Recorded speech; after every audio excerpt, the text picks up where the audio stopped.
pure, and bloodline, someone fully human was considered less than useless. My existence itself felt like an insult to everything they believed made us superior. My father, the pack beater and the Alpha's closest advisor, had never forgiven me for bringing that shame into his household. Yet my failure to shift was not the only humiliation the physicians discovered.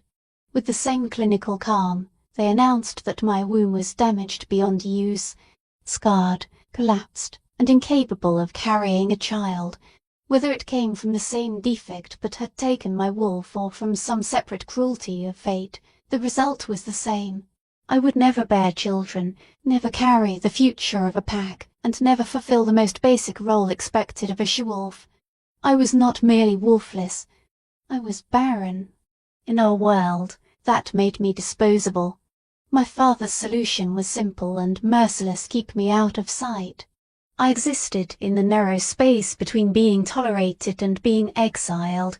I performed the lowest household duties, remained silent during pack gatherings, and ate in the kitchen beside the elderly, the injured, and anyone else the pack preferred not to display. I was allowed to remain as long as I never forced anyone to remember I was there. Eventually, I learned how to live around the grief. I buried it so deeply that I could breathe without hearing it howl every moment of the day. I still had my books. I still had my voice. Most importantly, I had my stories. At night, alone in the cramped room at the far edge of the pack house, I wrote fairy tales. I filled page after page with romance, magic, broken curses, and impossible transformations. In my stories, love could see beyond appearances, the wounded could be made whole, and happy endings did not belong only to the strong. Perhaps it was pathetic, but those stories were mine. On the evening the king arrived, I had been assigned to the kitchen. My work was to wash dishes, arrange serving trays, and remain far away from the great hall where the people who counted would dine. I was grateful. The less they saw me, the fewer opportunities they had to hurt me. Then Angelia came looking for me. She was my half-sister, the legitimate daughter born to my father and his true mate. She was beautiful, powerful, and blessed with a silver wolf so remarkable that grown males lost their composure around her. Angelia represented everything I had failed to become, and throughout our lives she had taken pleasure in reminding me of it. There you are. Her voice was sweet enough to disguise the poison underneath. She stood in the kitchen doorway wearing a gown that cost more than I would earn in an entire year. Her dark hair had been swept upward, deliberately exposing the unmarked mating gland at her neck. If the king noticed her, she clearly expected it would not remain unclaimed for long. Father wants you in the great hall. My hands stopped beneath the dishwater. Why? Her smile was both lovely and terrible. The king requested entertainment, something authentic from our territory. She studied her fingernails, each painted the dark red of fresh blood. Father decided you should sing for us. The elderly cook standing beside me drew in a sharp breath. Cold dread moved slowly down my spine. Angelia. It isn't a request. Catherine. She spoke my name as though it offended her tongue. Unless you'd rather have father explain to the Alpha King why his Dieter's daughter refused to direct command during a royal inspection. She did not need to say more. We both understood the danger. Refusing an order under those circumstances could be treated as insubordination. The punishment might be execution, but expulsion could be even worse.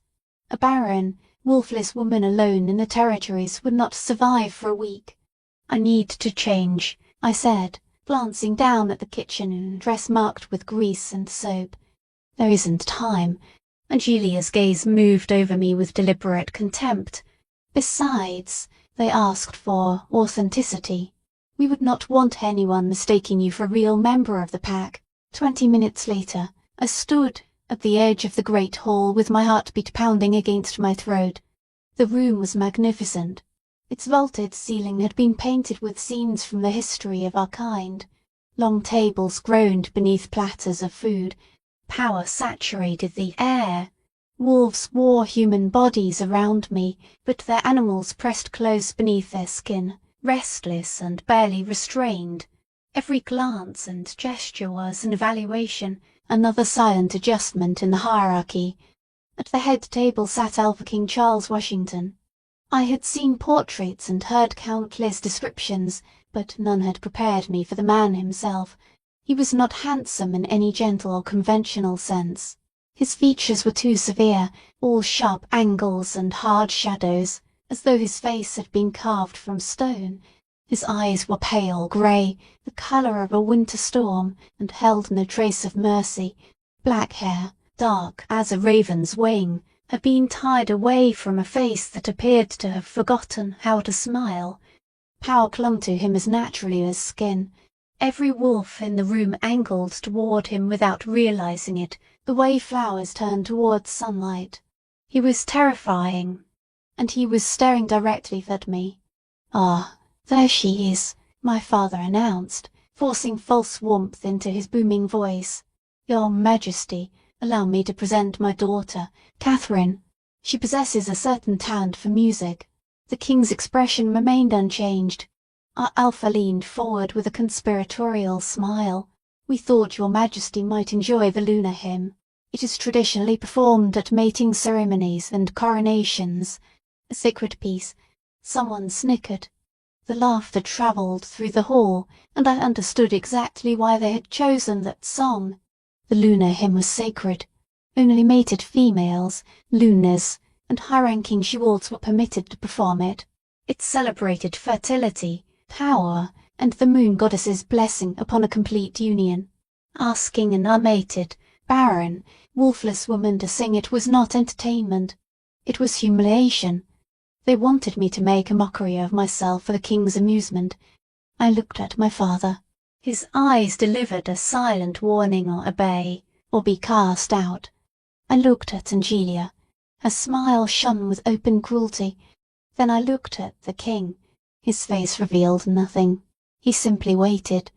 "I would be honoured, your Majesty," I whispered. What other answer did I have? The entire hall went quiet. Even the servants stopped moving. Someone lowered the lights to make the moment more theatrical, which only deepened the humiliation. I stood before them in a stained kitchen dress, loose strands falling from my braid and both hands shaking at my sides. Then I opened my mouth to sing the one song everyone believed I had no right to touch. What they did not know, what no one had ever cared enough to discover, was that I could truly sing. I did not merely hold a melody or hum pleasantly. My voice came from somewhere deeper than lessons or practice. It rose from every buried grief, every impossible longing, and every fragment of fierce hope I had pressed so far down inside myself that it had become something almost magical. So I sang the lunar hymn, and I shattered every expectation in that room. The first note escaped my throat like a bird finally breaking free of its cage. I could not perform the hymn as it was normally sung, with the proud, commanding strength of a lunar claiming her rightful place. That story did not belong to me. Instead, I sang the words as they existed inside my own heart, not as triumph, but as mourning, not as a declaration of possession, but as a love letter to everything I knew I would never have. I wrapped grief in melody. Moon Mother, hear your daughter's plea. Bless the bond that shall never cease. Let two souls become no longer alone, joined in spirit, flesh, blood, and bone. My voice began softly, fragile enough to break. Someone laughed, but the sound died the instant my song swelled. The music filled the enormous hall with a force no one expected from my small body. I had never received formal training. No teacher had shaped my voice. But for 23 years I had listened to the world with the fierce attention of someone forbidden to participate in it. I had learned every shade of emotion hidden inside a breath, every change in tone that revealed longing, shame, fear, or love. I had absorbed those sounds and taught myself how to return them. The lunar hymn was supposed to sound victorious. In my voice, it ached, rant as courage through the night. Guard our children with Luna's light. May our devotion remain forever true, a sacred bond forever renewed. I closed my eyes because I could not bear to see their faces. I did not want to watch them remember that this performance was supposed to be funny. Instead, I surrendered myself to the cruel irony of singing about bonds I would never feel, children I would never carry, and love I believe I would never know. Then the atmosphere changed. The mockery disappeared. Every whisper stopped. The hall became so silent that I could hear my own heart and the faint sputter of candle flames in their sconces. I sang of the moon goddess blessing a mating bond, but I made it sound like the prayer of someone certain she would never be answered. I sang of love without end, and the melody became a farewell. Through the darkness, through the pain, Luna's children shall remain, blessed by moon and stars above, sealed forever, bound by love. The final note lingered in the air, bright and trembling. When I opened my eyes, everyone in the hall seemed frozen. Wolves who had been laughing moments before now stared at me in shock, and some looked almost grief-stricken. Tears ran freely down the faces of several mated women. Even my father appeared unsettled, as though he had arranged something he no longer understood, and could not control. But the king frightened me most. Charles Washington had not moved or blinked. His hands gripped his metal wine goblet so tightly that its rim had begun to bend. His storm-grey eyes were locked on me with such intensity that my skin prickled and my breath caught. He looked like a man struck by lightning who had not yet decided whether to collapse or burn. The silence stretched until it became suffocating. Then he rose. The scrape of his chair against the stone floor sounded deafening. Every wolf immediately lowered their gaze in submission. Every wolf except me. I had never developed that instinct. There was no animal inside me to warn when a predator had become too dangerous to meet with my eyes. So I continued staring as he walked toward me. My father began to stand, likely intending to intervene, apologize, or explain that his defective daughter had not meant to offend him. Silence. The king's voice was quiet, low, and absolute. My father dropped back into his chair as if he had been struck. The king stopped 3 feet away from me. At that distance, his presence was almost unbearable. He was so tall that I had to tilt my head back, and broad enough to hide most of the hall behind him.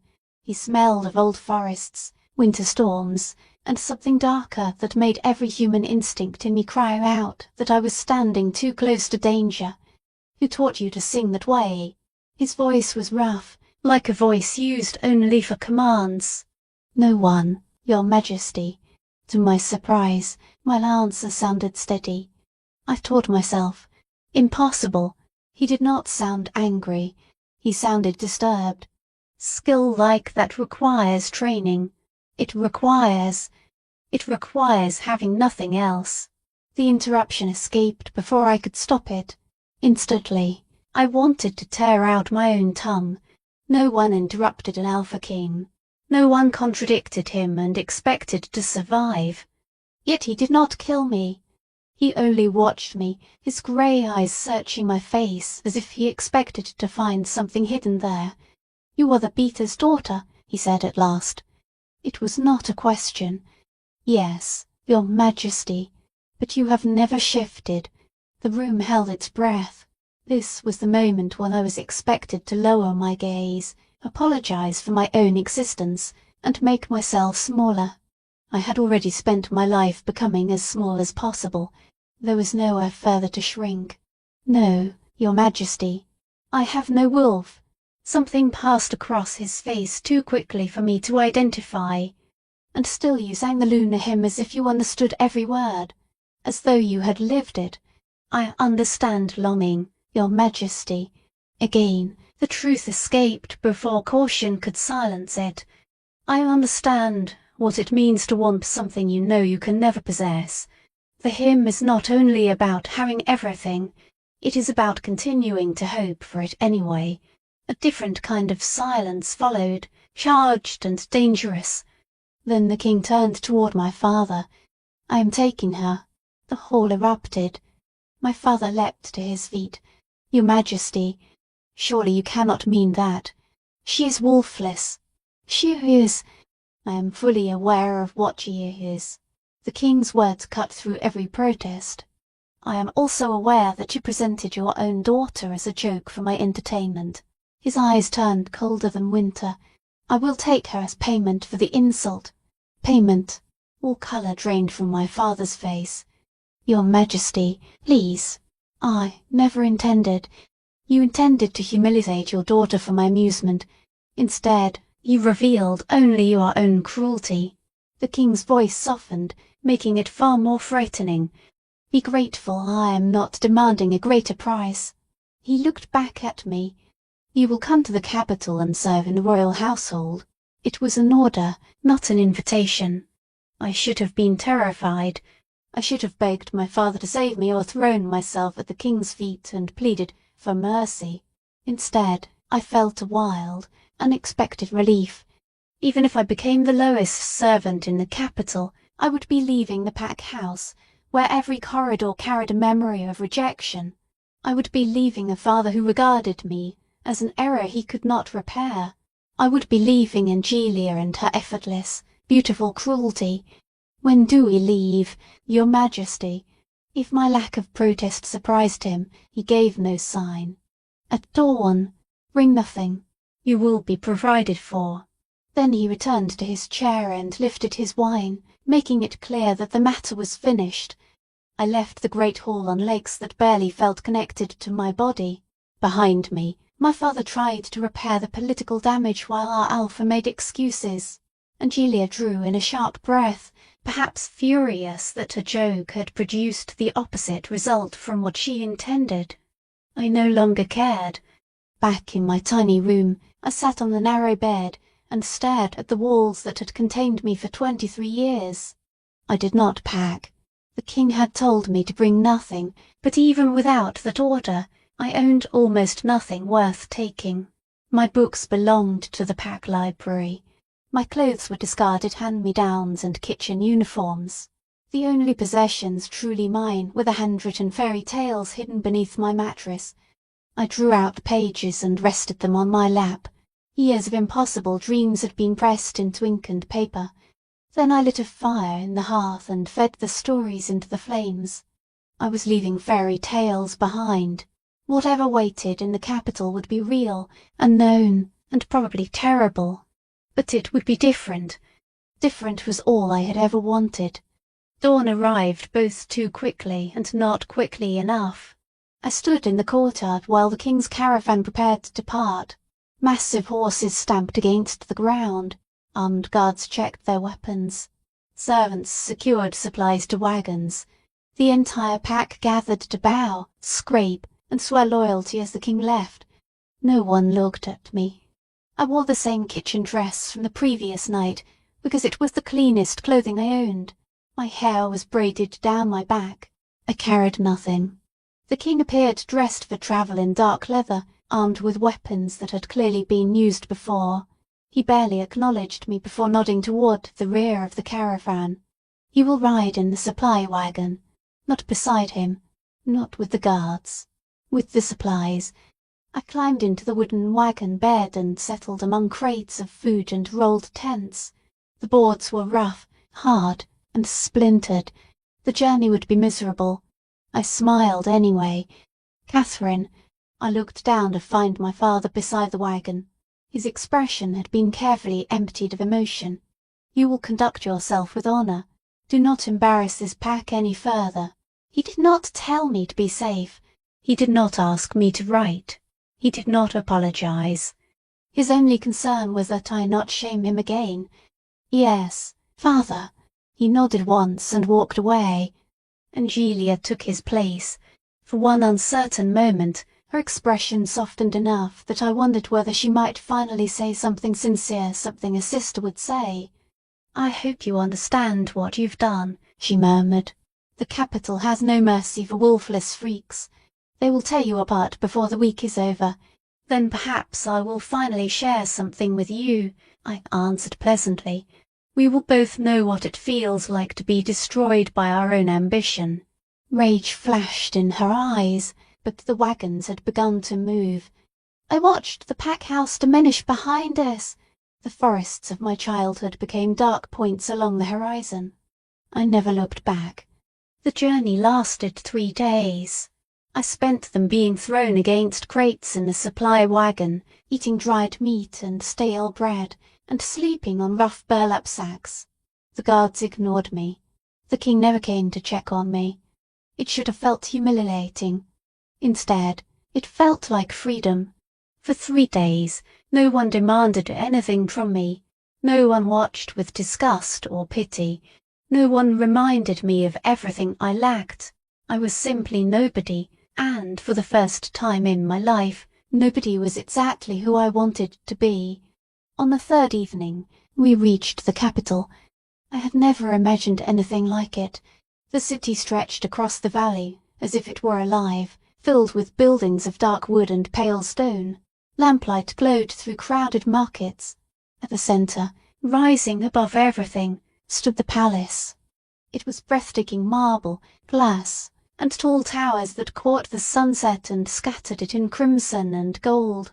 Yet as we passed through the palace gates, I noticed something unsettling. The beauty seemed to end at ground level. Beneath the magnificent exterior, the lower structures disappeared into darkness. The wagon stopped in a courtyard. A severe woman in grey approached, her face sharp and unfriendly. "This is the Wolfless one." One of the guards nodded. Her lip curled. "Follow me." My legs were stiff after 3 days of travel, but I climbed down and obeyed. She never offered her name. She led me through a side entrance, down a narrow staircase, and beneath a palace. The underground level was enormous, carved directly from the bedrock.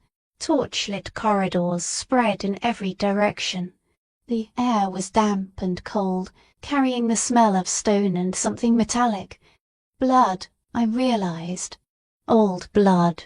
"You will work in the lower kitchens," the woman said. "You will sleep in the servants' quarters. You will not speak unless someone addresses you. You will not go above ground without direct permission." Then her eyes fixed on mine. "And you will never approach the king's private chambers." The warning in her voice was unmistakable.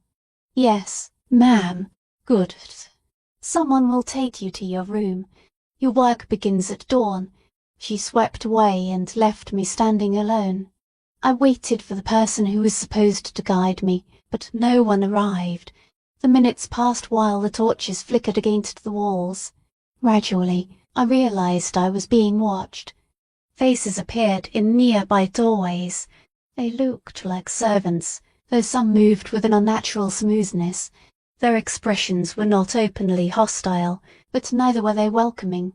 They studied me with wary curiosity, as though trying to determine what kind of creature I was. "You're the singer."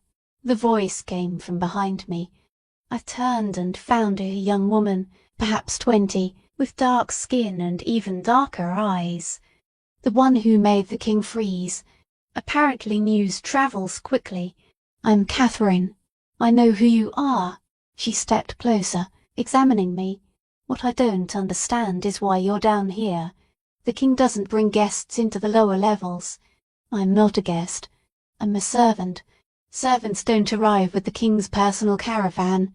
Her gaze narrowed. "And servants are not placed under his direct protection. I don't have his protection." "Then why did he summon the entire household this morning and announce that anyone who touched you would answer to him personally?" My breath caught. "What?" She tilted her head. "So I will ask once more. Who are you really?" "I'm nobody," I whispered. "I'm only—" A scream cut through the underground. We both froze. It came again, raw with agony and barely human. The sound rose from somewhere deeper below the palace. The young woman seized my arm. "Never follow those sounds. Never ask what causes them. Do not even let yourself think about them. But someone is hurt. Someone is always hurt down here," she said grimly. "This is where the king keeps his monsters." She tried to pull me away, but I resisted. "What monsters?" Pity entered her expression.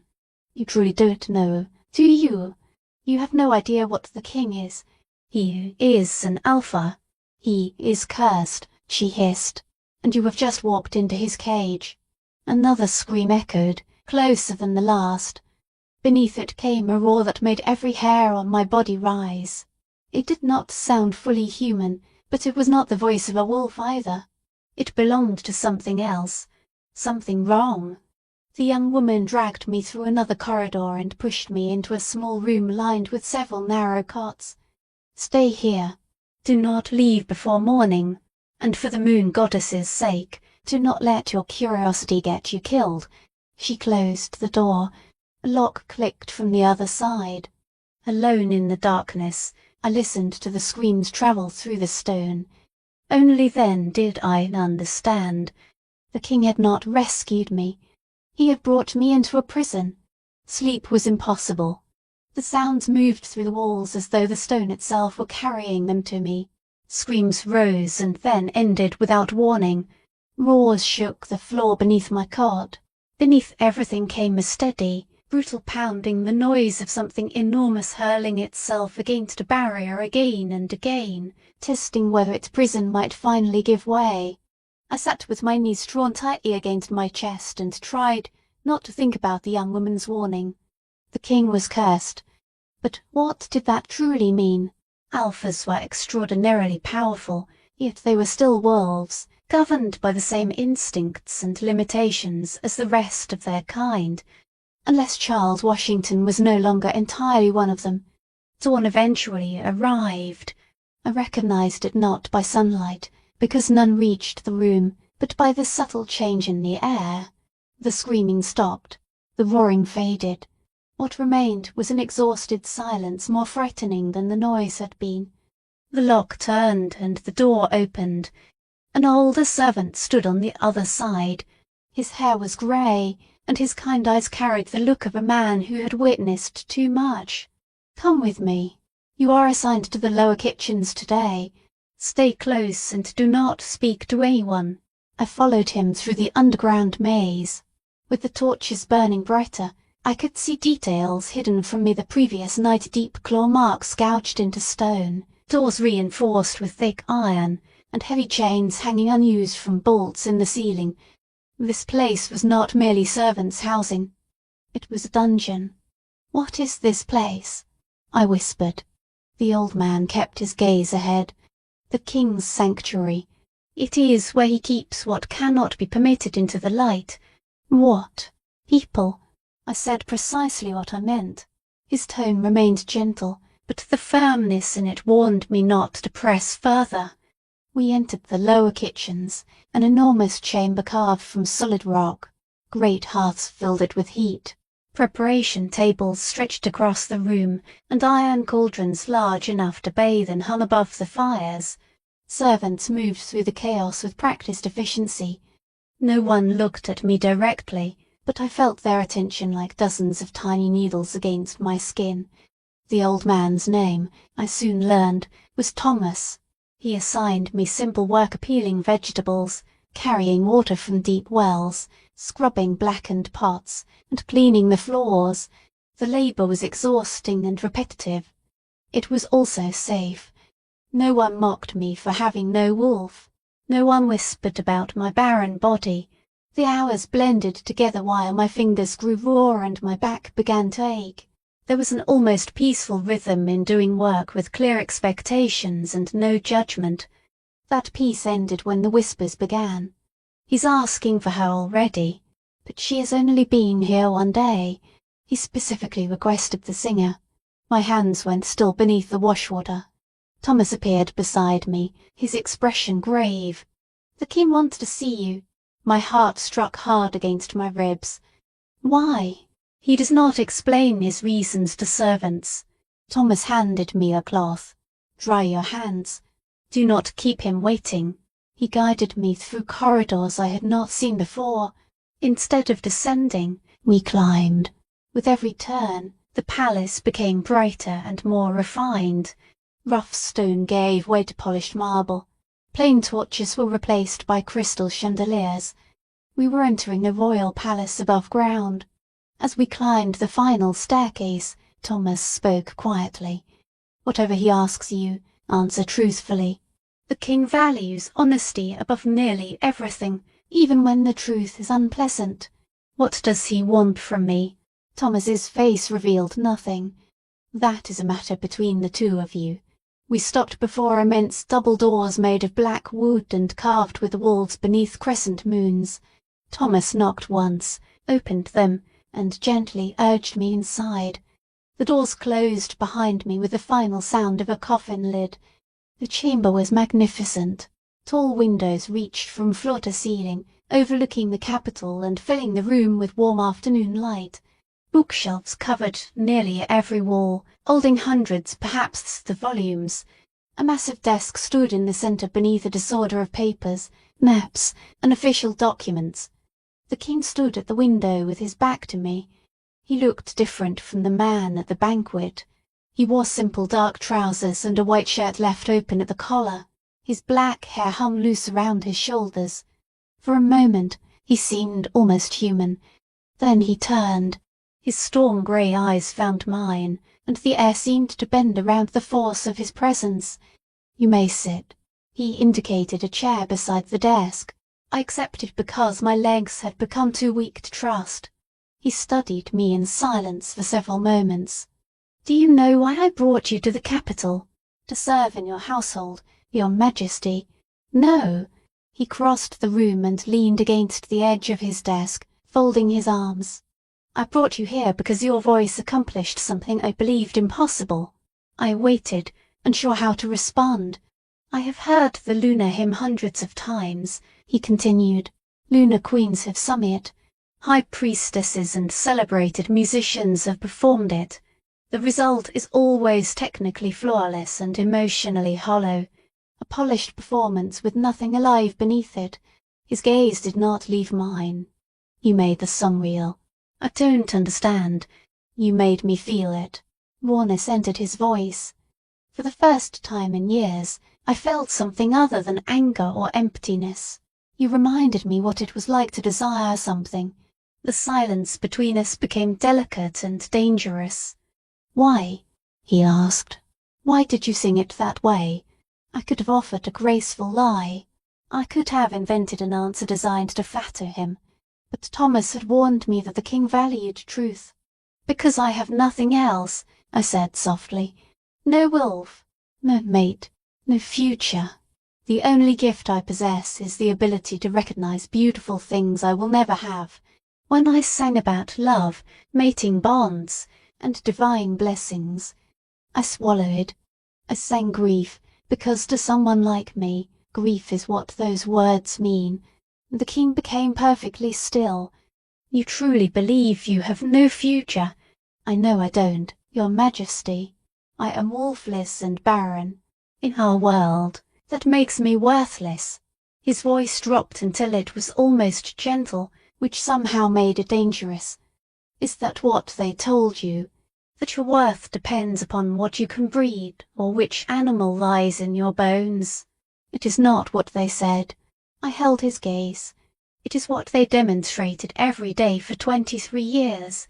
He pushed away from the desk and came closer, moving slowly and deliberately rather than threateningly. "And despite that, you remain alive. You continued surviving.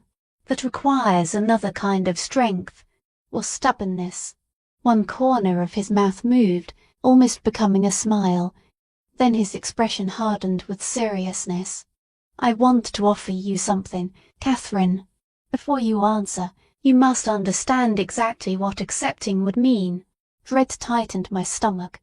"What kind of offer?" He returned to the windows and looked over the city. When he spoke again, every word was carefully controlled. "I am cursed. You have probably heard the servants whispering. They always do. What they do not know is the true nature of the curse or how it began." He turned back to me, and I saw something I had never expected from him. Vulnerability. I am not simply an Alpha King. I am divided, two halves trapped in a single body. During daylight, I have this human shape. I can think rationally, govern, make judgments, and control myself. His jaw tightened. When night comes, I become something else. A creature that reasons neither as a man nor as a wolf. It is hunger, fury, and chaos with almost no restraint. My breathing became shallow. The screams you heard last night belonged to me, he said. I was throwing myself against enchanted walls because the other half of me wanted to tear through this palace and destroy everything inside it. The underground chamber and the magic binding me there are the only reasons this kingdom remains safe after sunset. Terror should have driven me toward the door. Instead, I felt a strange and horrified compassion. Why are you telling me? Because I want you to remain here. His answer was immediate. Not as a servant, as something else. A companion, perhaps. Someone who can speak with me while I am still myself. Someone who can. He hesitated, and I realized the most powerful man in the kingdom could not easily find the words he needed. Someone who can remind me that I am still human. I don't understand what you're asking me to do. He opened a drawer in the desk and withdrew a small velvet box. Inside lay a silver ring set with a pale moonstone that caught the light. The curse has a condition, he explained. I will remain divided until someone can love both parts of me, the king and the beast, not one instead of the other. Both. His eyes met mine. I have tried for 5 years. Catherine. I courted noble women, invited scholars, and sought help from witches.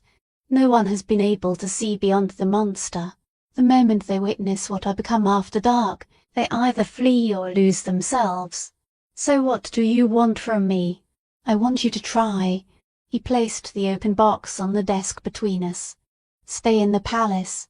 Speak with me during the day, then remain with the beast at night. Survive its presence. Stay inside the chamber without running or screaming. For now, that is all I ask. And what do I receive in return? Safety, protection, a purpose beyond washing pots beneath the palace. He paused before adding more quietly, and the chance to matter to save someone, even if that person is me. The proposal was madness. Absolute madness. I could die, I said bluntly. You could kill me. The creature is contained by powerful magic. It cannot harm you unless you attempt to harm it first. The cage holds. Doubt entered his voice. Usually, I will not lie to you. There is danger. But danger exists in the servants' quarters, in pack territory, and almost everywhere else for a woman in your position. At least here, the danger would serve a purpose. I stared at the moonstone ring. He was not asking me to love him. Not yet. He wanted me to endure him. In return, my existence would have meaning, even if only a little. I have a condition, I heard myself say. His brows rose. You were negotiating with a king. You brought me here because I tell the truth. I met his eyes. So here is the truth. If I am expected to spend every night trapped beside a monster, I want something real in exchange. Not money, not protection. Something that belongs to me. What? Teach me. The answer surprised even me. During the day, while you are human, teach me history, politics, and everything beyond the narrow world of pack territory. Give me the education that was denied to me because I have no wolf. Let me use this library. I gestured toward the shelves. Give me the chance to become more than what they permitted me to be. The king examined me for a long time. Then, slowly, he smiled. It was the first genuine smile I had seen on his face. Knowledge is your price. Knowledge is my price. He removed the ring from the box and turned it between his fingers. This is not a mating bond, he said. It is a promise ring, a visible sign of the agreement between us.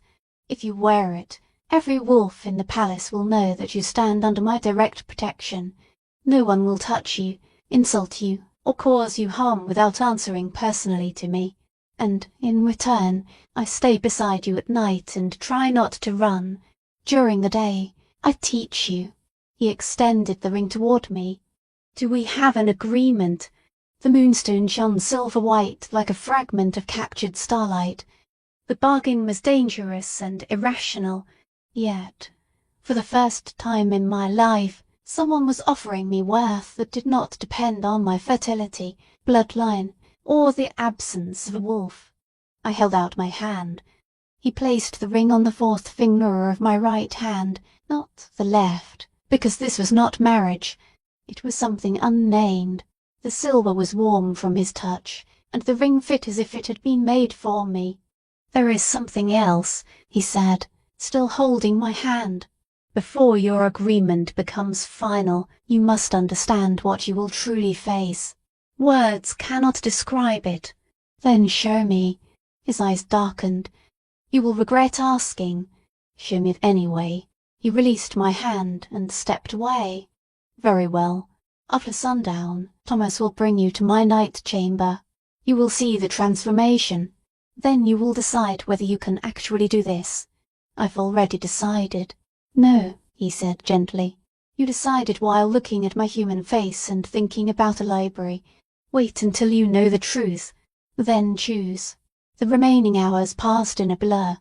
Thomas moved me into new quarters on an upper level, a private room with a real bed, and a window overlooking the gardens. It was greater luxury than I had ever known. Servants whispered as I walked by, their eyes repeatedly falling to the ring on my finger. I spent the afternoon in the library, trailing my fingers over leather-bound spines and breathing the scent of old paper and possibility. The king did not return. I learned that most afternoons were consumed by strategy meetings and the endless political work of holding a kingdom together while hiding the curse. The sun began to sink, staining the sky red and gold. Thomas appeared at the library entrance. "It is time." My stomach dropped. "Already." "Sunset arrives quickly in this season." His expression was compassionate but grave. "Remember, Catherine, the king is bound. The enchantments hold. You are not in immediate danger as long as you remain calm. You don't sound convinced." "I trust the magic," he answered carefully. "I am less certain that witnessing what he becomes will not break something inside you." He led me down through the palace, lower and lower, back into the underground. We passed the kitchens and the servants' quarters, then entered older passages I had never seen. The stone there was nearly black, covered with ancient symbols that hurt my eyes whenever I tried to look at them directly. At last, we stopped before an extraordinary door made of black iron, reinforced with silver and covered in glowing runes that pulsed like living light. "Beyond this is the king's night chamber," Thomas explained.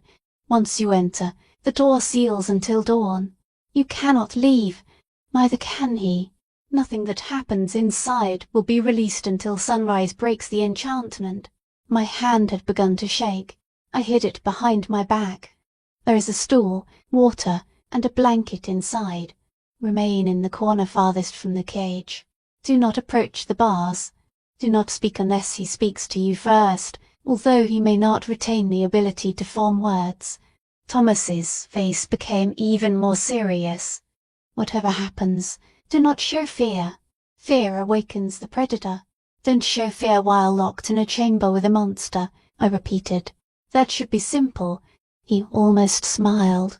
"The king believes you are different. He believes you may survive this. I hope he is right.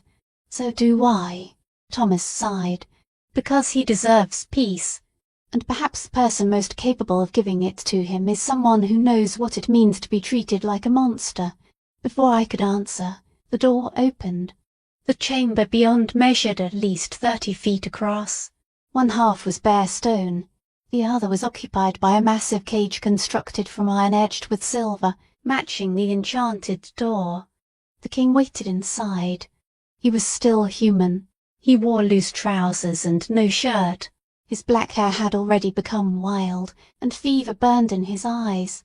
When he saw me, several emotions flashed across his face at once: relief, regret, and perhaps fear. "You came," he said, his voice rough. "I gave you my word. You can still leave. Thomas, take her back." No! I stepped fully into the room. The door swung shut behind me. Heavy locks engaged one after another. I am staying. The king seized the bars. Beneath the skin of his hands, his bones had begun to move. His nails lengthened into claws. It is starting. His words came through clenched teeth. Catherine, listen carefully. Whatever I say or do, I will not be fully myself. The beast thinks differently. It understands that I desire something, but it may not understand what that desire is.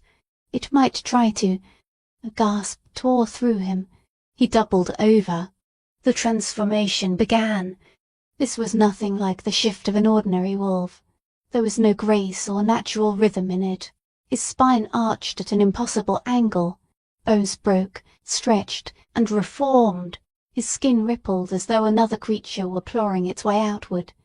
Then he screamed. The sound was neither human nor wolf. It was the voice of something trapped between both forms and suffering in each. I pressed my back against the far wall, my heart hammering, while the king disappeared and the beast emerged. Even hunched, it stood nearly 7 feet tall. Black fur covered its body and seemed to swallow the light around it. Its face resembled a wolf's, but the intelligence in it was wrong, too sharp, too aware.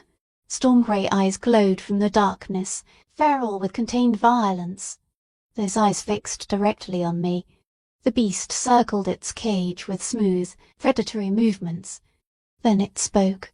The fact that it possessed language terrified me more than a mindless roar would have.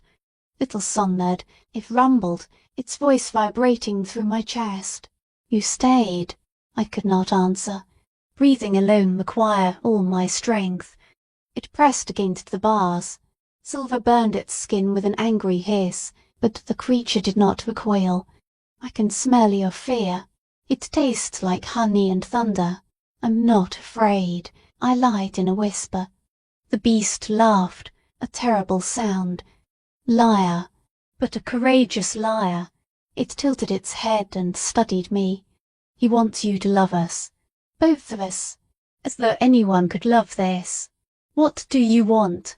I managed to ask. The beast became completely still. Then it lowered itself into a crouch before the bars, never taking its eyes from me.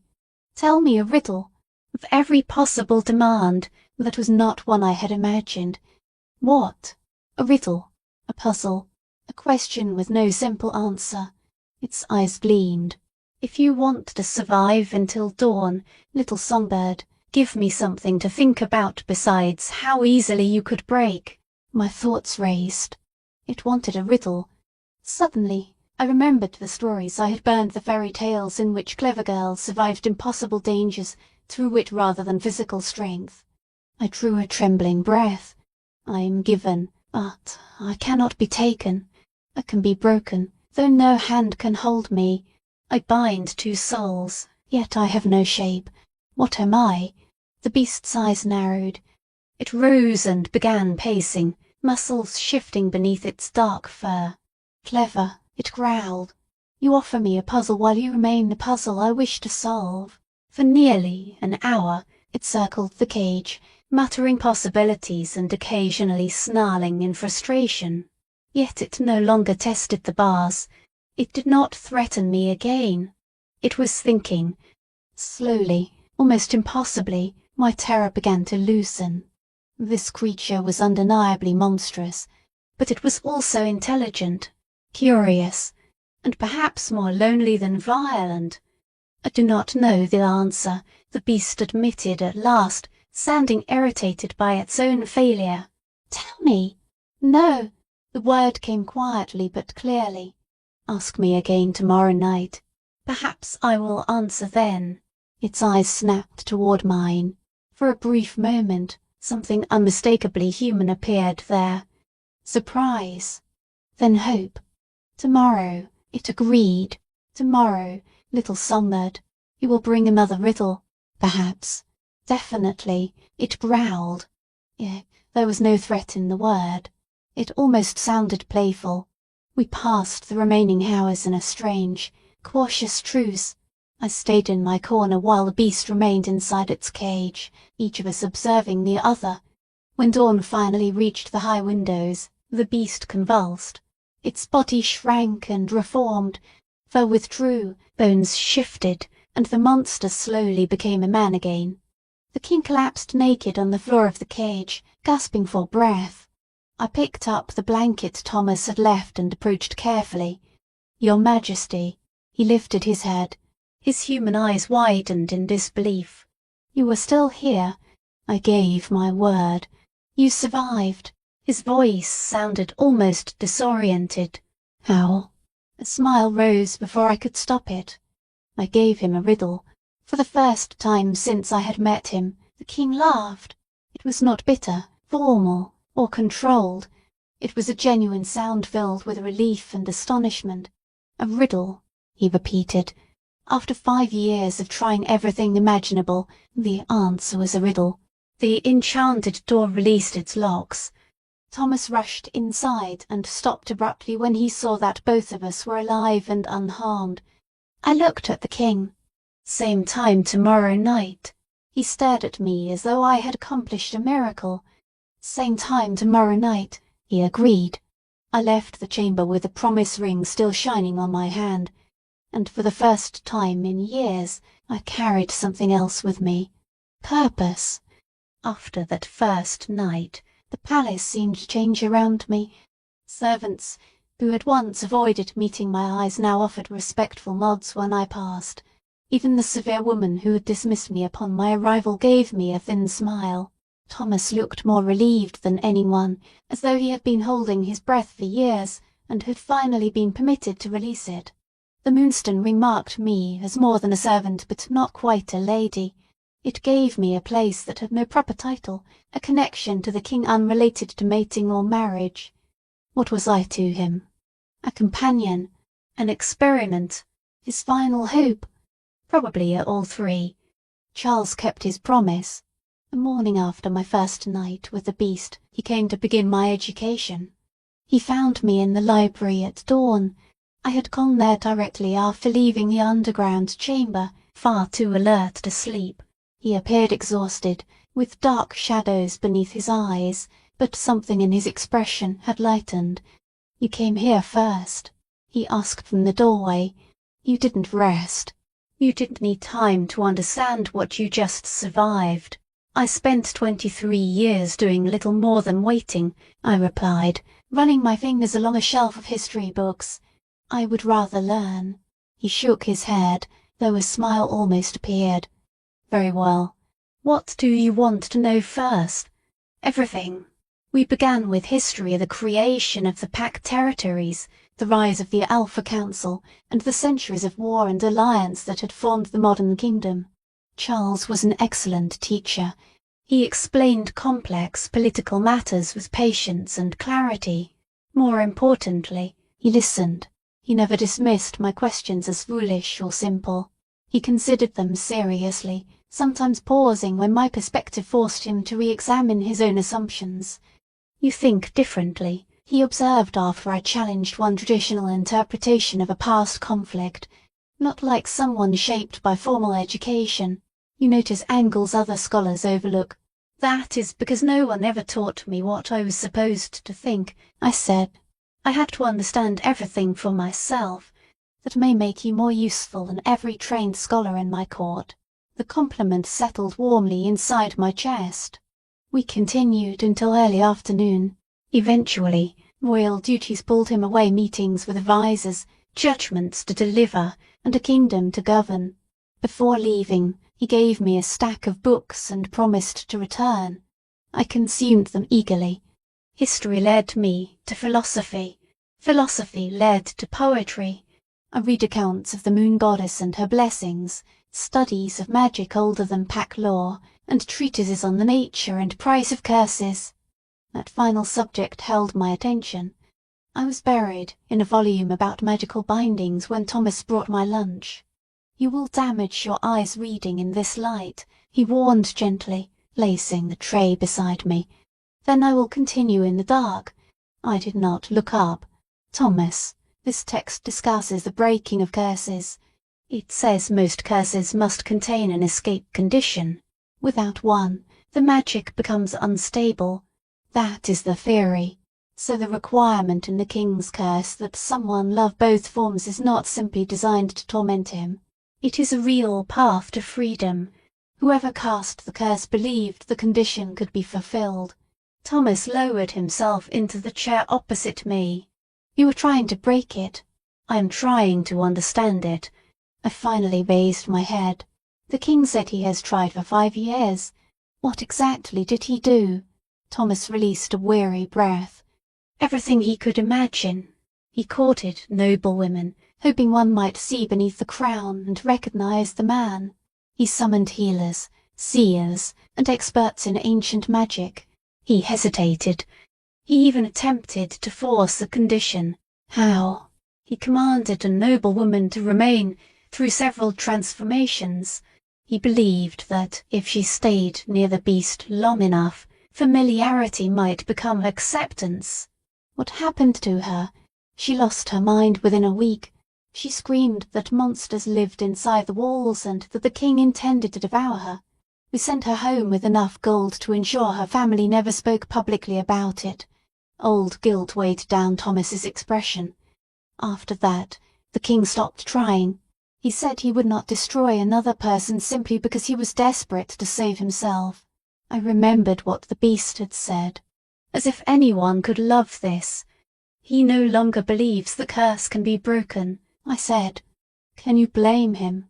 You survived one night, Catherine, and I am deeply grateful, but surviving a monster and loving one are very different things. Perhaps. I turned back to the book. Or perhaps everyone has been approaching the problem incorrectly. That evening, with sunset colouring the sky amber and wine red, I returned to the underground chamber. This time, I carried a leather journal and a writing tool borrowed from the library. Charles was already waiting inside the cage. He remained human, though tension ran through every muscle as he prepared for the coming change.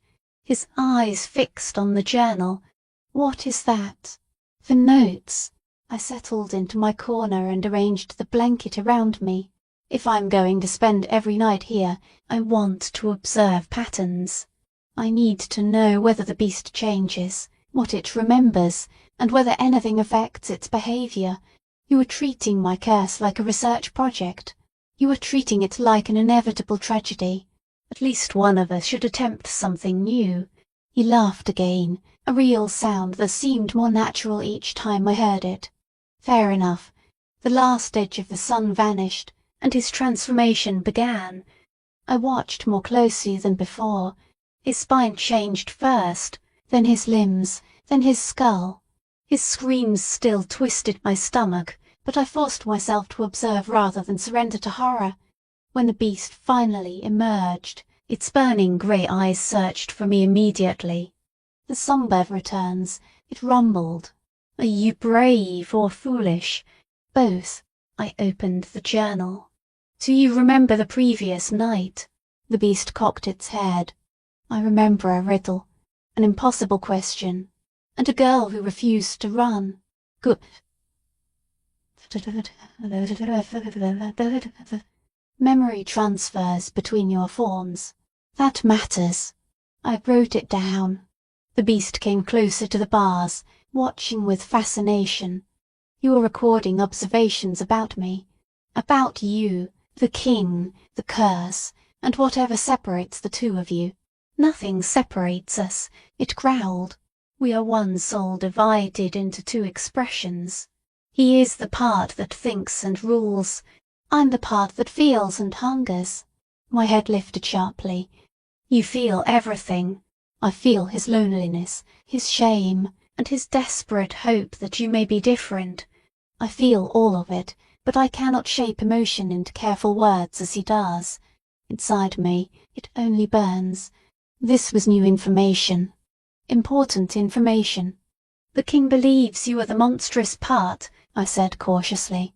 The violence and fury he must contain. That is what he tells himself. The beast lowered into a crouch. But he is wrong. I am not merely his anger. I am his truth. Every feeling he refuses to acknowledge during daylight emerges through me at night. Then what does he feel about me? The beast's eyes brightened. A dangerous question, little songbird. I am asking it anyway. It studied me for a long moment. Hope, fear, fascination, guilt. It tilted its head.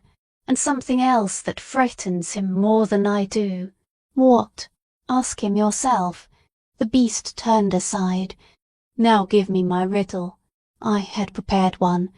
I am always approaching, yet I never arrive. I can be measured, but no one can hold me. Kings fear me, while children pay me no attention. What am I? The beast began to pace, muttering possibilities under its breath. I watched intelligence shine behind its feral features.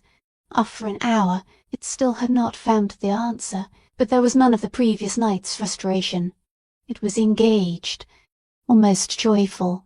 You are clever, it said at last. You use riddles to occupy my thoughts, so I cannot spend the night imagining how fragile you are. Is it working? Perfectly. The creature settled onto the floor but continued watching me. Tell me, songbird, why are you not afraid of me? I never said I wasn't. You fear me less than you did yesterday. Why? I considered my answer. Because you have not harmed me. Because you are choosing thought instead of fury. I paused. And because I have spent my entire life being regarded as a monster too. A different kind of monster, but one all the same. The beast went still. They called you a monster. Not with that exact word. They called me defective, broken, and wrong. I held its glowing gaze. At least you have an explanation. You were cursed. I was simply born this way. You are not broken. The fierceness in its voice felt strangely protective. You were perfect exactly as you are. The word struck me harder than a physical blow. No one had ever spoken to me that way. No one had ever suggested such a possibility. The king believes it too, the beast continued. He is terrified to admit it because every woman he allowed himself to hope for eventually fled or shattered. When you sang the lunar hymn as grief instead of triumph, he recognized himself in you.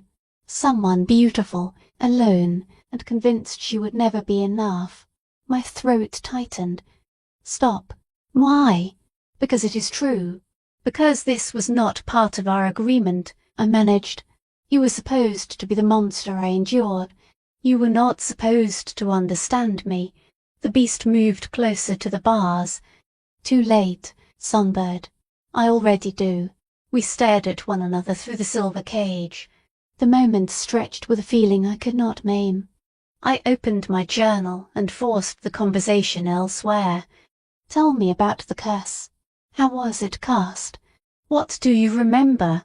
The beast remained silent so long that I began to think it would refuse. Finally, it answered.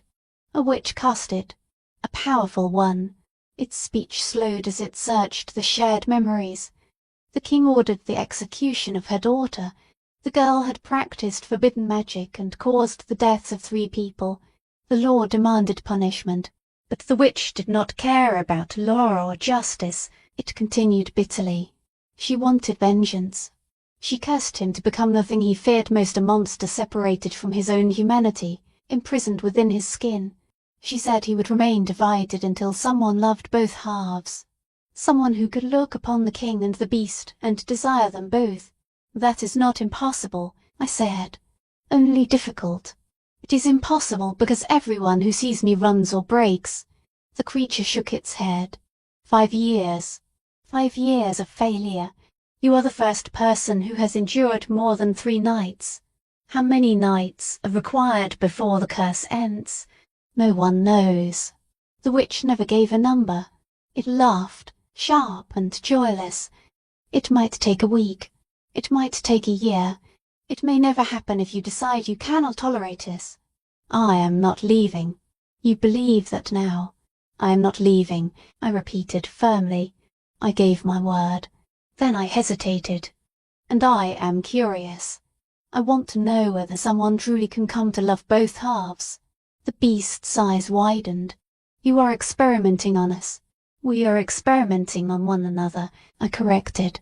You need someone who refuses to run. I need the chance to matter.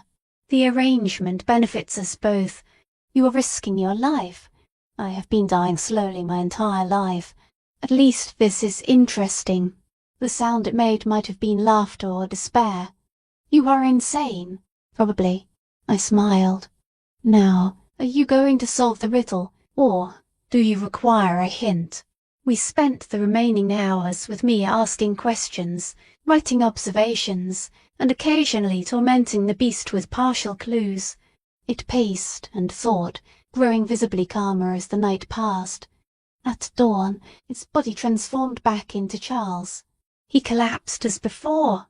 When I approached with the blanket, he reached through the bars and gently caught my wrist. "Catherine," he said hoarsely. "Whatever the beast said about you remains between him and me," I interrupted. "You are not responsible for every emotion he expresses. But I am. We all are the same person. Are you?" I tilted my head. "From where I stand, you are two very different expressions trapped in one body. He is more honest. You are more cautious. He experiences everything, while you analyze everything. Those are not the same." Charles stared at me, vulnerable surprise open on his face. "You are defending him, the monster. I am observing him without prejudice. There is a difference. No one has ever—" He stopped and swallowed. "No one has ever treated him as though he were a person, something worth understanding rather than merely surviving. Then everyone before me was an idiot." I gently freed my wrist. "Now get dressed. Today you promised to teach me economics." His laugh was unsteady but genuine. "You survived an entire night with a beast, and now you want to discuss grain taxes." "I contain many complexities," I replied primly. From then on, our days developed a rhythm.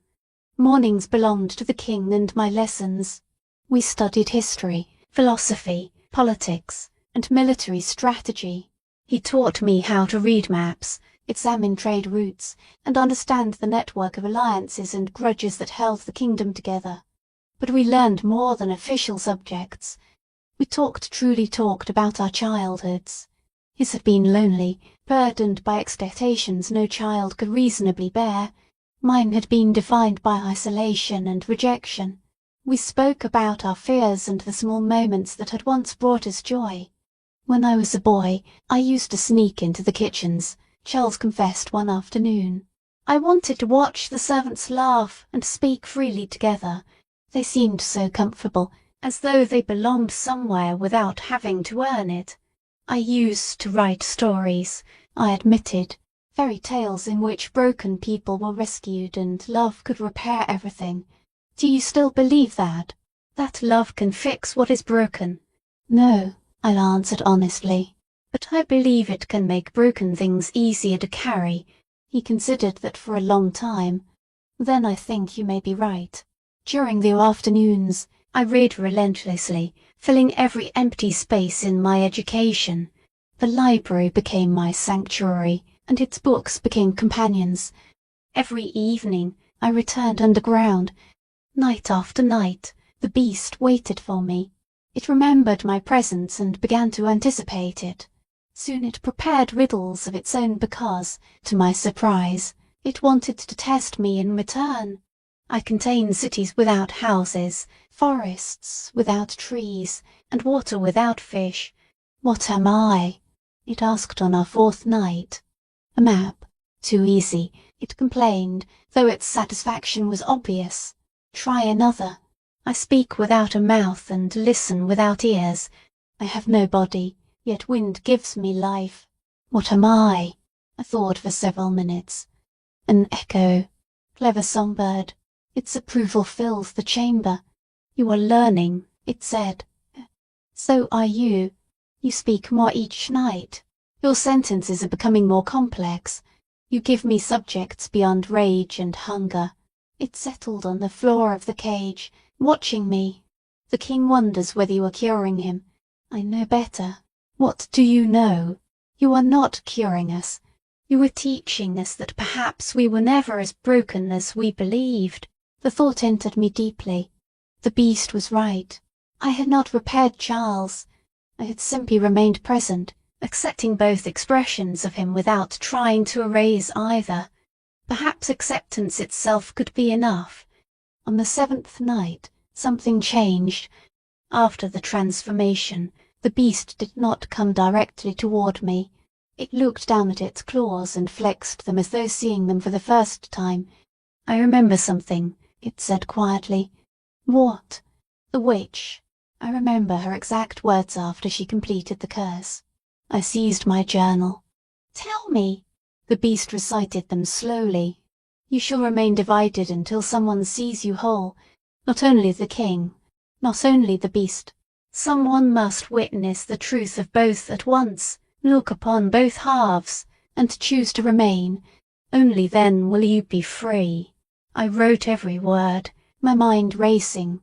But no one can see both forms at once. The beast appears only at night. During daylight, you are hidden inside him. Exactly. Bitterness sharpened its voice. The curse requires someone to love what cannot be seen. How can anyone accept what they cannot perceive? An idea began to form. What if the words are not literal? Perhaps it does not require both bodies to be visible simultaneously. Perhaps it means someone must fully understand that both halves exist and accept them equally. I leaned forward. That person would need to know the beast and still choose the king, then know the king and still accept the beast. They could not prefer one or merely tolerate the other. They would have to want both. The creature became utterly still. "You are describing yourself. I am explaining a theory." My heart had begun pounding.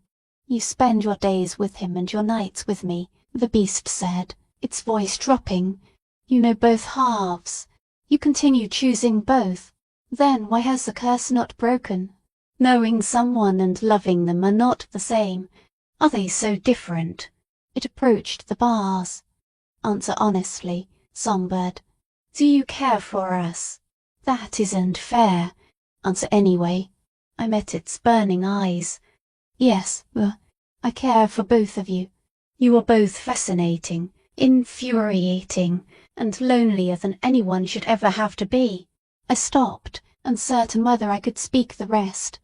"And," it prompted, "I look forward to seeing you, both of you, every day and every night." The admission made my chest tighten. This impossible arrangement has become the best part of my life. So yes, I care. Caring and loving are closer than you think. We stared at one another while something profound and frightening settled between us. "Tomorrow night, the beast says at last, I will tell you the answer to the first riddle, the one about something given but never taken. You solved it. I always knew the answer."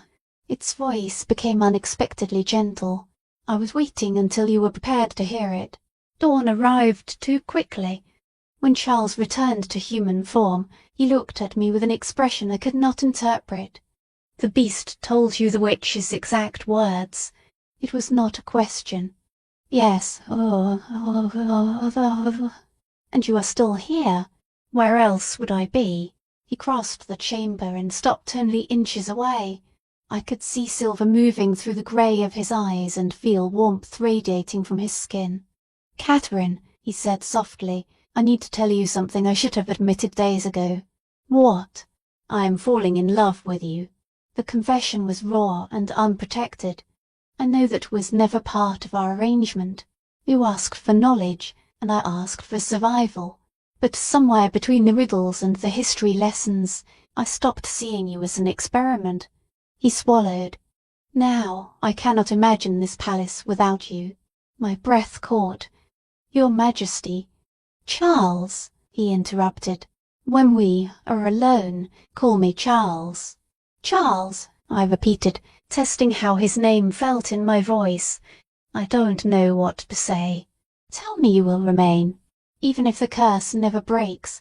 Even if this divided existence is all I will ever have. Stay anyway. I looked at the powerful, wounded king who had offered me education, purpose, and something perilously close to belonging. "I'll stay," I whispered. His face opened into a true smile filled with joy, relief, and wonder. Something cracked open inside my chest in answer. It felt terrifyingly like hope. I did not sleep after Charles's confession. How could I, with his words circling endlessly through my mind? "I am falling in love with you." Moonlight spilled silver across the floor while I paced my room and tried to understand my own heart. I attempted to separate gratitude from affection and affection from something more dangerous. The truth was that I had been falling too. Perhaps it began in the banquet hall when he defended me against my own family. Perhaps it began the first morning he listened to my questions as though each one mattered. Or perhaps it began when the beast called me songbird and treated my mind as something valuable. But love required belief in the very things I had abandoned of fairy tales, happy endings, and the possibility that broken souls might one day become whole. I had burned those stories before leaving the pack house. Hadn't I? Dawn arrived pale and grey. I dressed in one of the simple gowns Charles had provided. It was not elaborate, but it was clean, well made, and truly mine. The moonstone on my finger caught the morning light. A promise ring, he had called it. Perhaps it was time to understand what kind of promise we had actually made. I found Charles in his study, already bent over royal correspondence despite having slept for no more than 3 hours. When I entered, vulnerability crossed his face. "Catherine, I wasn't certain you would come. Where else would I go?" I took the chair opposite his desk, a chair that had become mine after 2 weeks of lessons. "We have not finished discussing the southern trade dispute. I still need to understand how the grain embargo affects the mountain packs." He stared at me. "I told you I was in love with you, and you want to discuss economics." "I want to know whether you meant it," I replied steadily, "or whether exhaustion and the transformation were speaking for you." "I meant every word." His answer was quiet but certain. "I know it happened quickly. I know it may be foolish, but you gave me something I thought had disappeared forever. You offered companionship without judgment. With you, I am not only a king or only a beast. I am simply myself." "Which self? The man at this desk or the creature in the cage?" "Both." He leaned forward. "That is what you helped me understand. They are not separate people. Both are me. The beast is not an evil presence that must be destroyed. It carries every emotion I silence during the day: loneliness, longing, and the fear that I am too damaged to deserve love. You were not damaged. I am cursed, Catherine. My soul was divided. That is nearly the definition of being broken." He smiled sadly. "But beside you, brokenness no longer feels like a sentence of death. It feels like something I can live with." I wanted to reach across the desk and take his hand, but a final barrier inside me refused to fall. Instead, I changed the subject. "Tell me about the witch who cast the curse. You said she was powerful. What was her name?" Charles recognized the deflection. Still, he allowed it. "Morgana Wilson. She was one of the last true witches before the Alpha Council banished her kind from our territories. The Council outlawed witches. They feared them. A witch's magic does not come from wolf nature. It rises from older powers, the moon goddess, the earth, the elements, and forces the Council could neither control nor understand. Anything the Alphas could not dominate was declared dangerous. So they drove the witches away, and killed those who resisted," he said heavily, "including Morgana's daughter. What happened?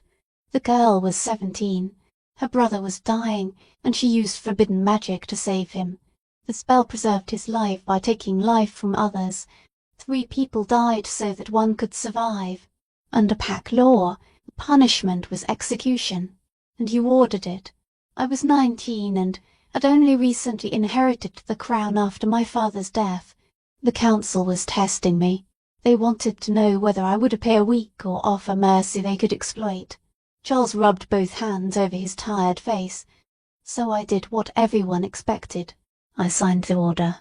Morgana watched her daughter die and promised that I would learn what it meant to be torn away from someone I loved. The shape of the curse became clearer. She did not simply make you a monster, I said. She separated you from yourself. She forced you to experience what it meant to have part of your soul taken away and remain incomplete, unless I found someone willing to love both halves. He gave a bitter laugh. A fitting punishment. You killed her daughter. I did. She took your humanity, but she also left you an escape. I leaned closer. A curse with a condition implies that she believed redemption was possible, even while consumed by grief, or she believed knowing that freedom existed just beyond reach would increase my suffering. We sat in silence while the weight of the old tragedy settled between us. What became of Morgana? I asked. She disappeared. The council sent hunters after her, but she vanished into the wild territories. Some claim she died. Others believe she is still alive, watching from a distance to see whether the curse remains. Charles looked at me. Why do you ask? Because if she lives, she can end this. Not love, not time, not another spell. She created the curse. She can remove it. We searched for her. We sent messengers, offered wealth, begged, threatened, and negotiated. Either she is dead, or she has no interest in showing mercy, or she is waiting for the condition to be fulfilled honestly, I said slowly. If you attempt to bypass the curse, it may become permanent. Charles went still. Where did you learn that? From the books on magical theory in your library. Most curses protect themselves against disaction. If Morgana is alive and observing you, she would recognize any forced solution. I leaned forward. Whatever happens between us must be real, Charles. If it isn't genuine, the magic will know. And is it? His voice roughened. Are your feelings real, Catherine? Or are you trying to save me because you need a purpose? The question cut deeply. I opened my mouth, intending to offer a careful answer, but no safe words came. Did I care for Charles because of who he was, or because he had assigned value to me when no one else had? Did I look forward to nights with the beast because I truly cared, or because solving the curse challenged my mind? Were we falling in love, or were two lonely, wounded people simply holding one another in the dark? I don't know, I admitted. I care about both of you. I wait for our days and nights together. I am happier here than I have ever been. I shook my head. But love, I don't trust myself to recognize it. Every emotion in my life has been tangled with desperation and survival. Charles did not look wounded. Instead, he smiled. Thank you. For what? For telling the truth. For refusing to claim a feeling you were not certain you possess merely to make this easier for me. He stood and walked to the window. I would rather have your uncertain honesty than a comforting lie. I joined him and looked over the city. What if I never become certain? What if I care but it is never enough to break the curse? Then we continue as we are. He turned toward me. Even if I remain divided forever, these weeks with you have already been worth the risk. You restored something I believed I had lost. What? The ability to hope. That isn't enough. It is more than I had before. We stood close enough to touch, yet neither of us moved, suspended between possibility and fear. Tonight, I said finally, the beast promised to reveal the answer to our first riddle. The one about something given but never taken. Yes, I know the answer, Charles said. You too? We share one soul. What he knows, I know. He hesitated. Are you prepared to hear it? I asked the question.